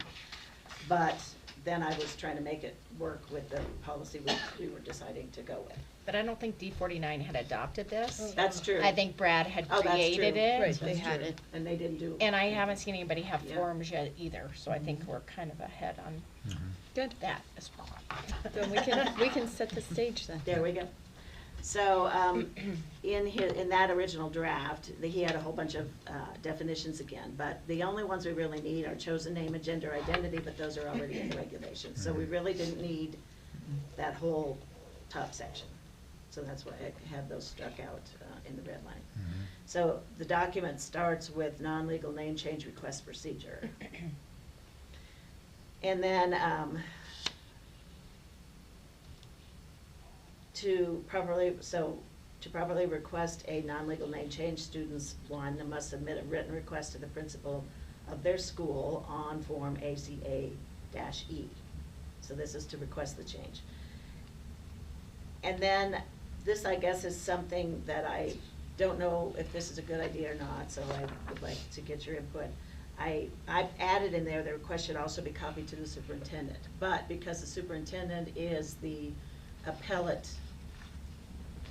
decision maker, is that a good thing to get it up front or to not get it until there is an appeal needed? I don't think receiving the initial request would impact the appellate procedure. I didn't think so either, obviously, but I just wanted it's to letting check. me know there is a request on record. I think it's a And good then- thing to No. let him know. Yeah. I would think so. I would think. Yeah, so I don't see it as a conflict at Okay. all. So then, we can take out my little, Mhm. red parenthetical question, but, the request shall also be copied to the superintendent, period, leave that in Yep. there then. Okay. I think the key would be that I don't act on it, that I Right. don't Correct. influence Copy to you, yeah. the principal needs to do their job. Right. I would just be made aware that there is a request being Right. processed, so. Right. Okay. And then, as, I need you to look at everything, because obviously we didn't really look at this before, but then, again, I've got in here that it must be signed by both the student and all parents or guardians of the student who are on file. And then it's got a note in here, or just by such parents or guardians if the student is too young to sign for him or herself. Hopefully, we don't have a kindergartner doing this, but, We anyway. kind of addressed kind that in a different one Yeah. with the mental capacity. It's a Yeah, kindergartner. that's true, that's true, They're yeah. not, Yeah. they're not gonna know. Exactly, Right. exactly. So, it's got, the request has to clearly identify the student's chosen name and any permitted variations. Now, I was curious on that. Permitted variations. Well- That's an awful lot to remember if you're a teacher. and- Well, I know. Where is that at? I think It's, it's if you're Yes. gonna be called Samuel, you could be called Sam. Yeah, Or Sammy. but since Yeah. this is kind of the gender identity situation, and then, like you said, or if it's Samantha going to Sam, and then maybe Sammy, or whatever, and it's not, it's just an allowable one, it's not a required one, so if the teacher just wants to Oh. try to remember the like- one Mm-hmm. name, but, and they have to list them, I mean, the way I created the form, they have to list the allowable ones, so at least it's on record, or whatever. But, I mean, I understand where you're going with that, I mean, it's like, one of them is gonna be hard enough to remember, but, I mean, you can, I mean, could that offshoot into something to where you have a student, whether it's, whether they go through this or not, if their name is Samuel, but it's kind of like one of those things, well, you can call me Sam, or you can call me Sammy. We do that anyway. Yeah, it's Yeah. kind of, So maybe we just leave it out? I don't know. I mean, Yeah, I don't have a strong enough opinion about that. I'm just Just torn because on the these can be I how don't hard know. is it gonna be to administer? Yeah, it's, all of this is hard to administer, so. Yeah, I know. Sorry. But- Um, It is. But they're on the variations, and then is it I gonna make think- it more I think- technical? I think let's stick to the name you're asking to be called and. Okay. leave Get it rid of there. the I think we variations? should. Yeah. You want to, okay. Cause it's inevitable, there'll be a variation. of Because, some- yeah, Okay, so on 1B, then we will end the sentence after the student's chosen name. period. Okay. Okay. And then the written request has to be sincere and in good faith, and the parent or guardian signature shall attest to such sincerity and good faith. I think that's important. And then number 2 is, and I'm gonna just reiterate again, just for the record here, we are only doing this because the Colorado law requires this. That's the only reason. Number Otherwise, 3 says this must would be be approved by better. the principal of the school. I thought it was the superintendent. On Did I the, miss on the something? appellate. So On the if appellate. the The principal, appeal goes to the principal superintendent. processes the original request. Okay. If the principal denies it, then it comes to the superintendent for appeal. Okay. Number 2 is they cannot have requested a non-legal name change within the current school year already. So there's basically only once per school year. I agree 100%. Yes. Because Oh. it could Oh. get so chaotic from the administrative and the Yeah. teacher having to Yeah. constantly. We're not gonna do this every No. month, no. Once a year is Can enough. they revert back during the Yes. same Yes. school year? They Do can you go want- back back somewhere and in that's there. it. Does it say that? Yeah, Yes. somewhere it That's says you the can go back next- to your that's legal the name next one. change anytime you want to. Got it. But then once you've gone back to your legal name change, if it's in the You school. can't submit It's number Go back. 4 says for that school year. Yeah. Oh, there we go, okay. Yeah, number 4 says that. Yeah.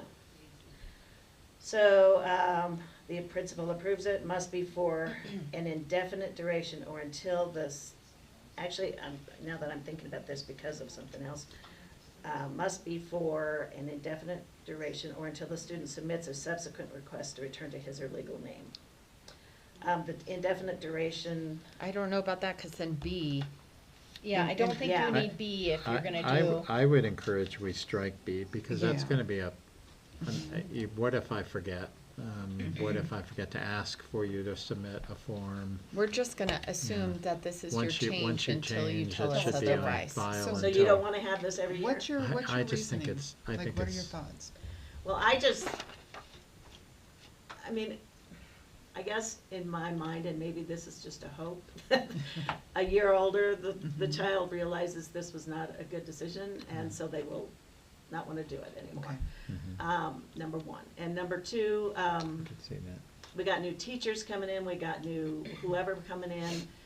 Oh, Do so they they're need to gonna be see. kind of, have an official reminder of it, or are we just gonna, like on the It school will roster? be on their rosters though. Will it be on the Because I'm school sure it'll roster? be just like any not nickname, I hate to use the Okay. word nickname, but like an Infinite Yeah. Campus. So it will Okay. be, so. if, So I feel like George they is would on know. there, on the roster, it'll say George/Melissa. Well, Dan, I mean, don't you think It'll we'd put it on probably, IC? it would probably change to the chosen name Yeah, as far as Oh, on the okay, so roster. we'll change The it, roster okay, would- on the the roster would roster, okay. reflect the chosen name. Okay, so So we don't then, need B. we don't, So we don't need to do this every year?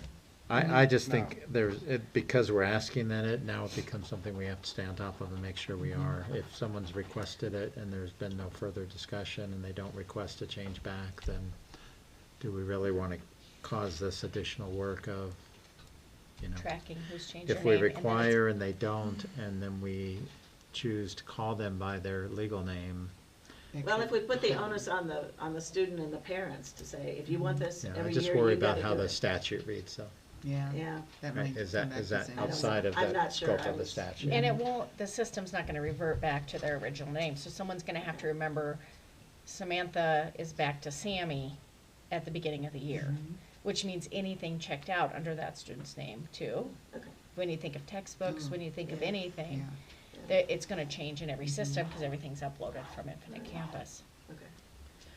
Okay, so we'll get rid of 4B, and then for the regular part of 4, we will still leave in the must be for indefinite duration, or Yes. until they submit a subsequent request to return to their yeah, legal leave name. that, yeah. Do we want to say return to their legal name or a request for a new chosen name?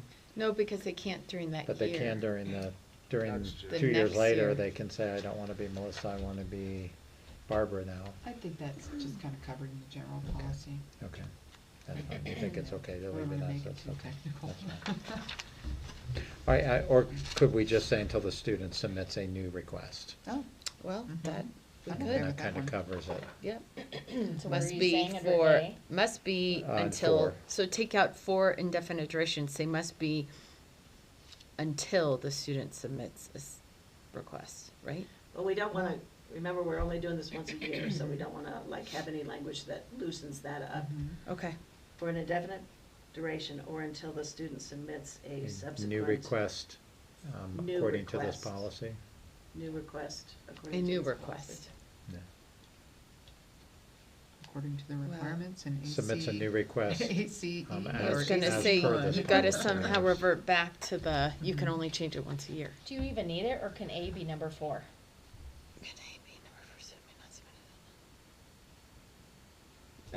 That's true. You could make. Because it are we making it too I think we complicated? just, I Complicated? think we just add it to the end. It must be for an indefinite duration or until a student submits a new request. A student may not submit a subsequent non-legal name change. So just make that all one sentence, and then we wouldn't have an A. Okay. Is that okay, Subsequent new Mary? request, period, and then A becomes just a continuation of that same Yeah. paragraph. So what are you changing? So we're just changing, we're adding A Taking A and moving it up up to here. 4. Okay. So we're keeping indefinite duration? Yeah, Yes. Okay. until the student submits a subsequent request, and then we're saying a student may not submit a subsequent non-legal name change written request for Okay. more than once in a school year.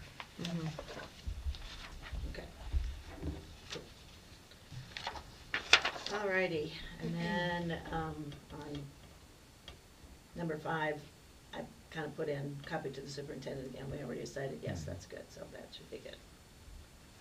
And then there, is kind of where we have, must have the mental capacity. Should we say a student? It's starting with must, all the others are a student, a student. Okay. So can we do in 6, a student must have the mental yeah. capacity? That's a good idea. Yes.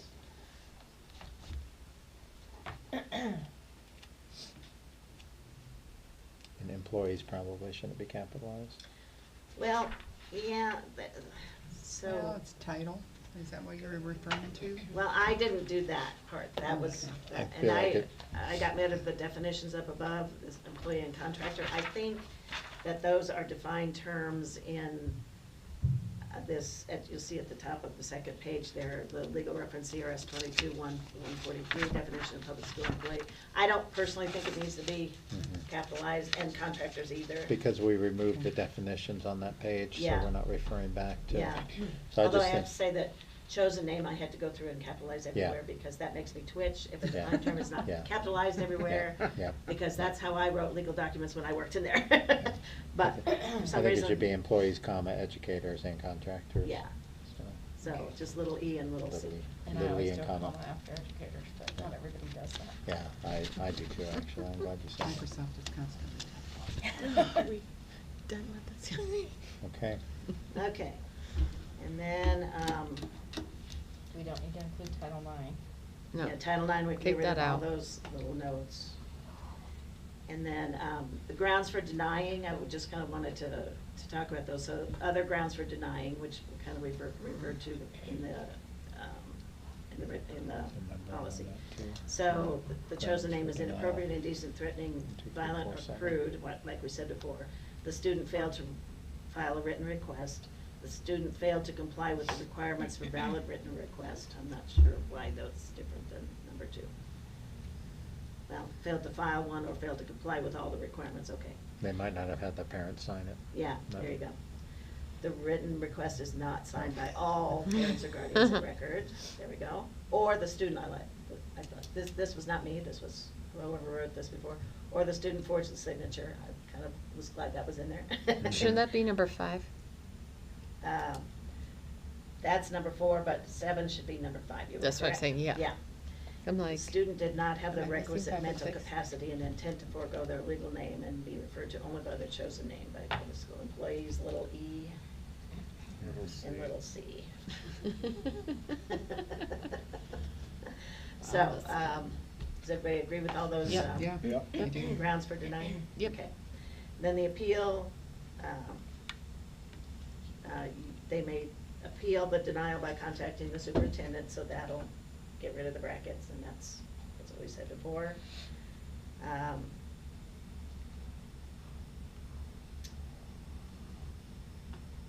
The receiving, principal shall submit the reason for denial of the request. So the principal has to tell you why they said no to the superintendent, okay? Considering, I'm not sure what's, to the superintendent. This is like a piece of a sentence here, so what's. Yeah, I think it's saying they need to submit the reason, considering that the appeal will review the parent guardian request and the principal's decision, and then make a determination. Yeah, it's a long, That's kind of a long, drawn out thing, so. Yeah, we can work on rewording that. Yeah. This is gonna have But to then be we brought do need, back. the last sentence for sure we need to keep in there, the superintendent's decision shall be final. Yeah, I like that. So kind of rework that in Mhm. the middle thing, because that's, Yep. I don't know, it kind of got out of control. Okay. And then, I like that, Mary, the next one under Mhm. employees, how Okay, they good. would submit their conscience-based objection. And Now, do we need to have, do there need to be specifics as far as it's based on religion, personal beliefs? I mean, what would be Well, I think that would probably be, compelled speech? you know, the more detailed it is, then you Then it's. lose something. Okay. Yeah. Or you Yeah. require one, Yeah. you know what I mean? Yeah. I mean, I think So the only people that are gonna have an issue with it are Mhm. probably people who are one of those. Okay. I think Mhm. ultimately I'm stating I have a conscience-based objection and I'm requesting the following accommodation. Okay. yeah, And I don't think we want to make them have to declare why. Mm-hmm. okay, and so we need to take the Title IX coordinator thing out of there. Yep. So principal shall consult with superintendent to make a determination which shall be sent in writing to requesting employee, and then we can take out my little parenthetical note. Yeah. And then I think the other thing that Brad said was we didn't need the FERPA thing FERPA. in there, so we can take that whole bottom thing out. Okay. So, So we'll make these changes and then come And back bring for a it back. second reading? Yeah, Yeah. it needs to be, January. yeah. Okay. And do you want that on consent, or do you want it on action as a second and I final? think we may want to look at it. One one That's more the time. Second and final. Okay. probably. So we need a motion accepting first reading. Okay, so I move that the board approve the first reading of new regulation ACA-R, non-legal name changes for students. Second. Any further discussion on that? Okay, can I get a roll call? Director Booth, Aye. Director Callahan, Aye. Director Olson, Aye. Director Powell. aye. Okay, motion approved. And next up, we have the first reading of new exhibit ACA-E, form to request non-legal name changes. And it looks like just the note is different, and that just needs to be taken off, right? Say what again? Just the, would the The come out. note, The the, note this would form come must out. be signed Oh. and submitted each year, so Oh, we yeah, can take that yeah, 'cause off, we and then decided it would not be to. I think done. that's- Or we could just, I think we want to leave leave the note second only one. one. Yeah, it's right. non-legal. yeah. Yeah, leave that one. And Yeah. then this also referred to variations. Yeah, so we need to get rid of the variations, Mhm. so the second little section in there Oh. allowing the Fine, are, variations, so just take that all out. I request this name, and then they have to sign it, and then the parents have to sign it. So this is out. Agree that. Do we a need to get child rid shall of be the called by- Title IX representative? Where do you see that? Where's that? Yeah, Oh, yeah. in the Right. parentheses. Yeah, and Yep. get rid of the Title Take that IX thing out. in the, Yeah, it's kind of like their Mm. notification of how they can appeal it, so, yeah. to- And then at to the superintendent. bottom, do we want to just say, please fill out form? Oh, yeah, get rid of that. ACAE-1? Yeah,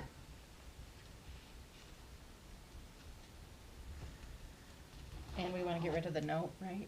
No, leave the Just note the and say highlighted only part. one. just the highlighted part of the. Yeah, Oh, okay. leave the So only we one want them to non-legal be name. on notice that they can Oh, only yeah. do this one time a year. And then the bottom, we're just gonna say ACAE-1. ACAE-1, yeah. Yeah. yeah, I like it. This Yeah. is fabulous. I think this is good. I mean, it's very straightforward. There's nothing cloudy about it. I, And then E1, again, in the, Well, do we No, wanna? no, wait, Do a you motion. can't move wanna on. do a Oh, I'm sorry. motion Okay. for E? I I was don't, just ready to keep going. I don't You're on know a that we roll. need to Sorry. bring this back. Just, or I can do the modifications, that's up to you guys, but do you want to be done with this or bring it back? Shall we do the regulation and the two forms all together Yeah. next time? And I Yeah. think. Okay. otherwise I think it would be so good. Yeah, just We got do the policy done. second and final reading of Okay. ACAE, ACAR, ACAE. I think it'll be easy and next time. ACAE1. Yeah. Okay. Yeah. Okay, so, I move that the board approve the first reading of new exhibit ACA-E, form to request non-legal name changes. Second? Okay, any further discussion? All right, can I get a roll call? Director Booth, Aye. Director Callahan, Aye. Director Olson, Aye. and Director Powell. Aye. Okay, motion approved. And next up, we have the first reading of new exhibit ACA-E-1, form to request reverting back to legal name for students. So I see on the first part, you need to just say just scratch out along with previous list of variations. Yeah, and then the next paragraph too. I now choose to revert back to my legal name as shown in my legal school records, period. I understand I can't submit another Yes. name change request. Yes. Okay, And and then, scratch out, yeah, any And then in the parent acceptable section, we would also delete the acceptable variation. Yes, Yeah. or oh any yeah, acceptable variations. directly stemming from the legal name, so get rid of that. Okay, that whole, okay, So yeah. just end it with legal name, period. Yeah, Okay. that one looks good at that point. Cool. Yep.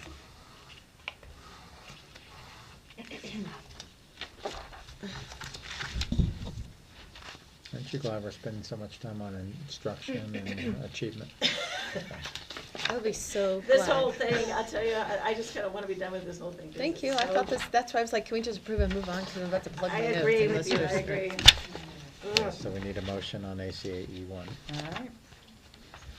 So I move that the board approve the first reading of new exhibit ACA-E-1, form to request reverting back to legal name for students. Second. All right. Any further discussion? You need some oxygen after saying that. Okay, can I get a roll call? Director Booth, Hi. Director Callahan, Aye. Director Olson, Aye. and Director Powell. Hi. Okay, Good. motion approved. Pass this. All right. We got a few things to look at next time. All right. So now we have the second reading of revised policy JIH, student interviews, interrogations, searches, and arrests. Now this we had made changes based on the last meeting, and then Tyler and I sat down because he wanted it to reflect things we are practicing Okay. and doing, and that are legal, and so, he just happens to be here, but I guess if you have a question of why He just something's happens in there, you could ask him as well. Yeah. But, Well, and I and like- that's same for the next one as well. Okay.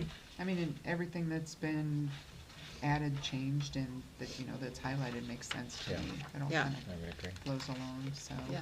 I do have just a couple of questions on Mhm. probably just procedural things Okay. and, you know, just a couple things. So, in the first paragraph, we've got added this sentence, parents, guardians will be notified of such events when appropriate, meaning the events, meaning,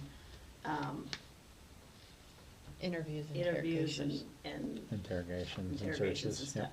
So, that makes me slightly nervous, the way that's stated. I get the deal, so that's why I was kind of wanting to say, does this make sense? I just need to know. Parents, guardians will be notified prior to such events, and then the when appropriate seems a little You can't. soft. Yeah, the when appropriate, we it came from our discussion at last meeting that there is statute that says police don't need and we can't notify a parent if it's a certain type of investigation. Right. So that's where the The when when- appropriate. when comes into play. appropriate. So, okay, so when appropriate, okay. And this I mean, we refers could to say- law. Should we say Yeah. when appropriate according to? According to statute, according Statute, to according law. to legal procedure or Maybe it's just something? according to law. According Yeah. to law? I think, That way we're not defining statute. yeah. And the first paragraph is strictly talking about law enforcement. Can kind of come Yeah, up to yeah, address definitely. Tyler, what come on his- up. He No, knows more it's- than me about it. It may be necessary for school Yeah. personnel Okay. or You might as well. law since enforcement. we- Oh, yeah. All right. Can you turn it In on, the hot Tyler? seat. Um, And then, Hold it down. Hold it. There you There go. you go. There you go. do we need to, I mean, does it make sense to try to say parents or guardians will be notified prior to when appropriate according to law? I mean, because, I mean, Kinda like we could do that. it and then notify later, but then I could just, I don't know, I could just Mhm. see that that could go Yeah. south. Yeah, there are, yeah, and I think our overall concern was that we faced the conversation on, there are times that police have every right to Yes. question Oh, a yes. student and tell us do not. Right. And that's limited, but it is by their direction, so I Right. think it's just, would you be comfortable, Tyler, with something like that? Can you, Add in can you, prior can we, to- The parent and guardians will be notified prior to such events unless. When appropriate. Unless inappropriate by, or at. When appropriate, right? When appropriate according to law. Well, no, that, I guess, unless inappropriate according to law. Yeah. Wait, what? Or, Well, and then we also have down below, but this is interviews by school administrators, a request to have a parent or guardian representation will be honored. When, but that's when appropriate. Wouldn't Yeah, and that then still I- be when appropriate? Because Mhm. sometimes they're still not allowed to have, Sure. correct? Sure. An investigation may dictate when parents should be notified. Yeah. An example of that could be a domestic violence case that occurred at home. The students are witnesses of that. One parent is maybe on their way to the hospital, the other one is on the way to jail. Both could be seen as a suspect in that case. And when you attempt to notify the parents, that wouldn't be a good situation for law enforcement in order to seek out that guidance. So in order to fulfill their obligation as a law enforcement officer to investigate that in its totality, it wouldn't be necessary or a good idea to contact or to attempt to contact parents. And so that's just one example of when a situation may say, hey, maybe we trust our law enforcement partners in their guidance. I think that word is a big one, is trust. I don't think that our law enforcement partners are here to do us a disservice, and that's kind of what we need to put in their position is our trust. Right. Until they violate that. So I wonder if we can go back to, and sometimes I know when it's, maybe we write it out and then bring it back, because I know when we're verbally telling you, it's easier to What about look at it if when it's written. appropriate? pardon me? What about if appropriate? Well, you could say parents, guardians will be notified prior to such events when appropriate. But it's not always prior either, Mm-hmm. correct? And It's- it's not always appropriate. It's when it's appropriate. Okay, When? so, And they would ultimately Yeah, make when that appropriate. determination. If we step in the way of that, we could be impeding in their investigation. yeah, when But again, appropriate. this paragraph says it may be necessary for school personnel or in certain scenarios, law enforcement. So we're talking about both school personnel and law enforcement in this first paragraph. So you might, yes, so And that's the correct. partnership. Law enforcement may say, it's okay for the school to go ahead and make that notification, but at times they may say, hey, we will be the ones to make that notification. Correct, so maybe we can defer or differentiate the Break 'em two, out. break them out, because Do we when even it's need the just sentence? school, this needs to be put in place. When appropriate is only when you're talking about law enforcement, because there's laws to follow, right? But do we even need the sentence, is the next question. That was added I based think, on what we talked about. I think because of prior events, Conversations? events that have happened in the past, it needs to be put in place. Okay. 100%. But I like when you could say, and Mary will be better at this, but the wording needs to be when dealing with law enforcement, they get to dictate when it's appropriate or not. When dealing with school, anybody within the school system, They must be notified. they must be prior. notified prior. So. Maybe something like that. I don't know. Yeah. But Um, you write that? I don't notify prior when they search. I mean, you have to think when they do drills, don't they search stuff sometimes? Drills, as in, can you give me an example?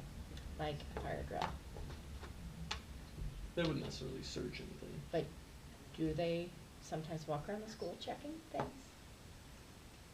Only, I mean, unless Only there's if- On reasonable people? suspicion or if there's Well- cause for that search. That's what I wasn't sure if, Okay, maybe I need to People reread this, come because through. I'm just saying when it's talking, I'm just talking about when there's interviews directly with a student. That's all I'm really I talking think about. this whole thing Their is so locker you wanna jumbled and mixed search, up together. have a good time. I really do think The lots of lockers pieces and need stuff to be like that. split Yeah, up I'm because really there's just being very totally specific different on interviews with scenarios. students. Because you're not School gonna say if you're personnel searching need to do lockers something No. to a parent. versus when law enforcement I- is Yeah, brought well, in. Well, it's on, Interviews, it's the interviews and interrogations. honestly, Yeah, it's I was only sort the of interviews I'm confused. concerned about. Everything else And there was is. a disconnect between us and law So in the enforcement. next way sentence, we were is it not, operating, and we wanna bring that you know, it together. goes through each one, that's a To do general. learning, okay, learning to achieve this, it might be, because I'm fine with searching of lockers and that kind of stuff. And I just was really talking more about interviews with staff and students. Can we have the first paragraph strictly relate to law enforcement? Because then the next one is interviews by school It kind administrator. of, yeah. You know what I Okay. mean? Yeah, just scratch out Well, the, that's true. scratch out the school personnel. Yeah, I mean, just the have way it laws, strictly I don't relate to know. law enforcement. It may be Uh, necessary for law enforcement officials in certain scenarios. Well, and we can work, I mean, this one's long. Do we wanna work through it together? Do you wanna go home and think about it and you can send I think me that's a and good Tyler and idea. I You're work right, this on it is really again? long. Because there is a whole section here on law enforcement officer involvement. It just so- seems like it goes back and forth a lot to me. I think it needs to be sorted Simplify better. and simplified. This is when it's pertaining to law, and this is when it's pertaining to school personnel. And then, And honestly, Mary, all I'm talking about, I'm fine with searching of lockers and whatever. The main thing I'm wanting parents to be involved with is when they're doing interviews or speaking searches or of search, students. well, Well, if on there was- students, maybe, but not necessarily the personal belongings, because lockers are still property of the schools. Yeah. So I wanna be very specific about that. I am fine with lockers being searched, but I just want my main concern honestly is just that interviews from school staff are conducted with the parents, If the parents. they choose. If they choose. If Would they it be choose more that. of an opt-in? If the Would- parent doesn't care, if they do care? Right. Yeah, opt-in? if they don't Technically, care. I think what you're saying is an opt-out. So we call parent and say, I need to talk with your child, and the parent says, go ahead. Yeah, Mhm. I don't It's care. opting out of being. But it would be present. verbal, Mhm. right? Yeah, yeah, it would be verbal. so opting out of being there. Right, correct. Yeah. I just want them to And- have the choice Yeah, to they be. need to have The only that. time that wouldn't apply is if it's an An urgent abuse safety situation. matter. Or Correct. an urgent safety matter. We Right. And- believe, and you we know should put something that in about there. a gun in or the something. building, Yeah. I don't have time to call your mom, I Yeah. need you, Yeah. need to talk to you Open now. up- open That's the door. urgent, Yeah, so. Definitely. So that would be. So, I mean, I just That's think a why lot it's of that hard. needs to be a little more We need to specific change, and- yeah, we need Yeah, to change so a bunch you- of this. And if there's an issue of suspected abuse, Yeah. then Yeah, that is would be something that another- would be referred to Yeah. law enforcement. Yeah. Well, that's a anyway. law Yeah, anyways, so. we don't investigate that, we refer to law enforcement. So this was a second reading. The only thing changed was the items Tyler added. Mhm. So So, we can, Yeah. do you wanna table it? Let's, Table yeah. it, and let us It try needs to be to just- organize it, Yeah. clarify Reorganize sections by it. law Mhm. enforcement. and there's a lot of good stuff in here, but I think it just needs to be sorted so that Yep. you don't have to look at this paragraph and then that one and then turn to the Yeah. page Yeah. and whatever. Because Let's that's kinda simplify what I it was also thinking. for We staff can do that and members. get it back to you on so let's table it, and that way the next time we bring it back reorganized, it can be second, I think and that maybe would be final good. reading. at Yeah. some Just point. give me your feedback. Okay. So was it just the first section, or did you wanna go back through the whole thing? which No, I we've think already we- gone I through? think the Because there whole is- thing needs to be Okay. resorted. There's a The segment whole on thing law is enforcement kind of all over the place involvement. with It what I is. read. Did you feel that way? Mhm. Oh, good, thank you. Yeah. So maybe some of this, we can shorten it? I think you could, I think once it's consolidated, because it seems like there's a lot of repetitive. repetition, because it was all over the place. Well, there's a whole, after law enforcement, there's an A, B, and C for law enforcement. So it feels like we've intermingled law enforcement earlier in the policy, when there's a segment where law enforcement are engaged. Right. So we might be able to strip law enforcement, have what you're proposing in the first section, and then the law enforcement where we get into that law. Separate it, right, law-based. and condense it, Yeah. separate and condense it. Yeah. The other thing I was wondering about, based on looking at the exhibit, the exhibit form has got on the second page, it's got, and I know we're not into that one yet, but just considering this, name the witness and position, entitled position to the search. So if a student is being searched, or their property is being searched or something, they're, whatever. Then I expected to see a firm in the policy, I expected to see a firm, the school should have a school personnel witness. And it was, I'm not, let's see. Well, this form isn't currently used, but we've had it. Yeah, okay. And so the idea is to get it used universally, I think, right? Right, and that's On the something top I've noticed, yeah. observed, that it's not being used, but we Yeah. have this.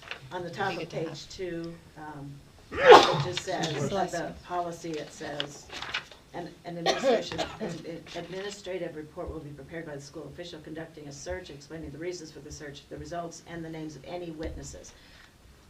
Do we want to think about, I mean, it seems to me that we should require a witness. I would agree, I think a witness. We can add a line that just says witnesses present during. Yeah, yeah. Oh, So the form, 100%. the form has a line that says Yeah. what witnesses were present. But then when I went back to the policy, all it says is kind of a wimpy little statement, and list any names of any witnesses. But I think the policy should say, and there must be a witness. You know, if you're gonna search a kid, if you're gonna, school And personnel. that's pretty standard practice. We typically are But not the searching policy someone by themselves. does not so- really Yeah, say but that, no, we so, can yeah. correct So I think that needs to be I see what you're stronger. saying there. So we might as well fix it. Yeah. So I say while we we're table it. Reworking it anyway, that's why I thought All I'd right. put it in there. So we haven't passed a motion on this. And there is Can it always just be- two do you people need a in motion the to table room. and I just- figured there And the other probably was. part of We that have too in is the the past. witnesses, you wanna Okay. have So you just to be So just safe. in a motion to Just table. a witness Agree. of this, of that same sex of the student. Yes. And so that I way. don't know Biological which is sex. Biological accurate. sex. That's a conversation we Yes. need, So- probably some more training on. And that would be something I we say want to we, get in the um, policy as well, to Yeah. Do a motion reflect just in case. our That's other what I policies said Do a and motion to procedures. table. Yes. Yep. That's what we did last time. Yep. So that's good. I like that. Okay. Because we Okay. just don't want to set any of our personnel up for a problem either. We just need to protect everybody. We need to Yeah. protect the In this students, day but and we need age, to you do. protect our own people too. Okay. Okay. All right, so I move that the board table the second reading of revised policy JIH, student interviews, interrogations, searches, and arrests. A second. Okay. Any further discussion? Okay. To be No, my continued. brain is fried now. To be continued. No, I'm done. Okay, gonna get a roll call. Director Booth. Aye. Director Callahan. Aye. Director Olson. Aye. Director Powell. Aye. Okay. So And we're same on tabled. the next one? Yes. Just go ahead. The next one, yeah, because you brought up Yep. some points on that, so. Yeah. Okay, Table it. so I move that the board table the first reading of revised policy JIH-E student search form. I second. Any discussion on that? Okay, all right, roll call. Director Booth. Aye. Director Callahan. Aye. Director Olson. Aye, Director Powell. Aye. okay. We'll come back to these. Thank you. Appreciate it. Thanks, Phew. Tyler. You thought you were done with it, huh? No, I knew this wasn't gonna happen again. I just like lot of- policies to lot be of words. clean and easy to Yeah. follow, and that That's a one long wasn't one. it. Word salad. Word salad. Thanks. Thank you, Ready for Tyler. last election. Okay, and now we have, item 9.12. This is just a verbal acknowledgement that we did receive, an official, withdrawal, a formal withdrawal from the Independence Classical Charter School of their charter application. And just to be clear for the public, that was the second application, not the current one that's approved and moving forward, so. Yeah. It was the one from ICCS. Yeah. Okay, Okay.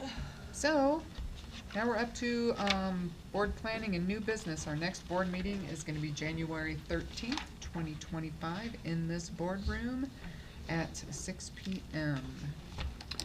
And just a reminder, I shared in the update that we do have a district potluck for administration on Thursday. You're certainly welcome to join us, 11 to 1. Brad Miller is actually joining us as well at the beginning. We're going through the final edits of the proposed charter contract before that, and then he's going to stay to meet some administrators that he hasn't had to. So any board members who would like to join us, you're welcome to. We'll have yummy food. So what time is the potluck? 11 to 1. 11 to So 1. it's a drop-in any time between that time, but Brad will be here at the I beginning. will be at another dentist. At the very beginning of that board. Yeah, he's coming, we're meeting to go over those Right. few things that need to be clarified in the proposed contract. And then he's just gonna stay to have lunch too, so. Do you want a board member present during that? I don't think it's the food service, it's the transportation language, those types of things. There's nothing that's like, should we do this or do we that? I think he just needs guidance from us on the things we already have agreed to, so. And obviously, you're gonna approve that contract, so we'll make sure that you get a copy of that. I did share the draft with Rhonda tonight. I thought I did earlier. So if anyone else would like to see, the draft will be more complete after Thursday's meeting, so my thought is I'll send it to you after that, so. That's good with me. Okay. Okay. Cool. With that, it is 8:20 p.m. and I adjourn this meeting. Amen. After 30 minutes of craziness, right?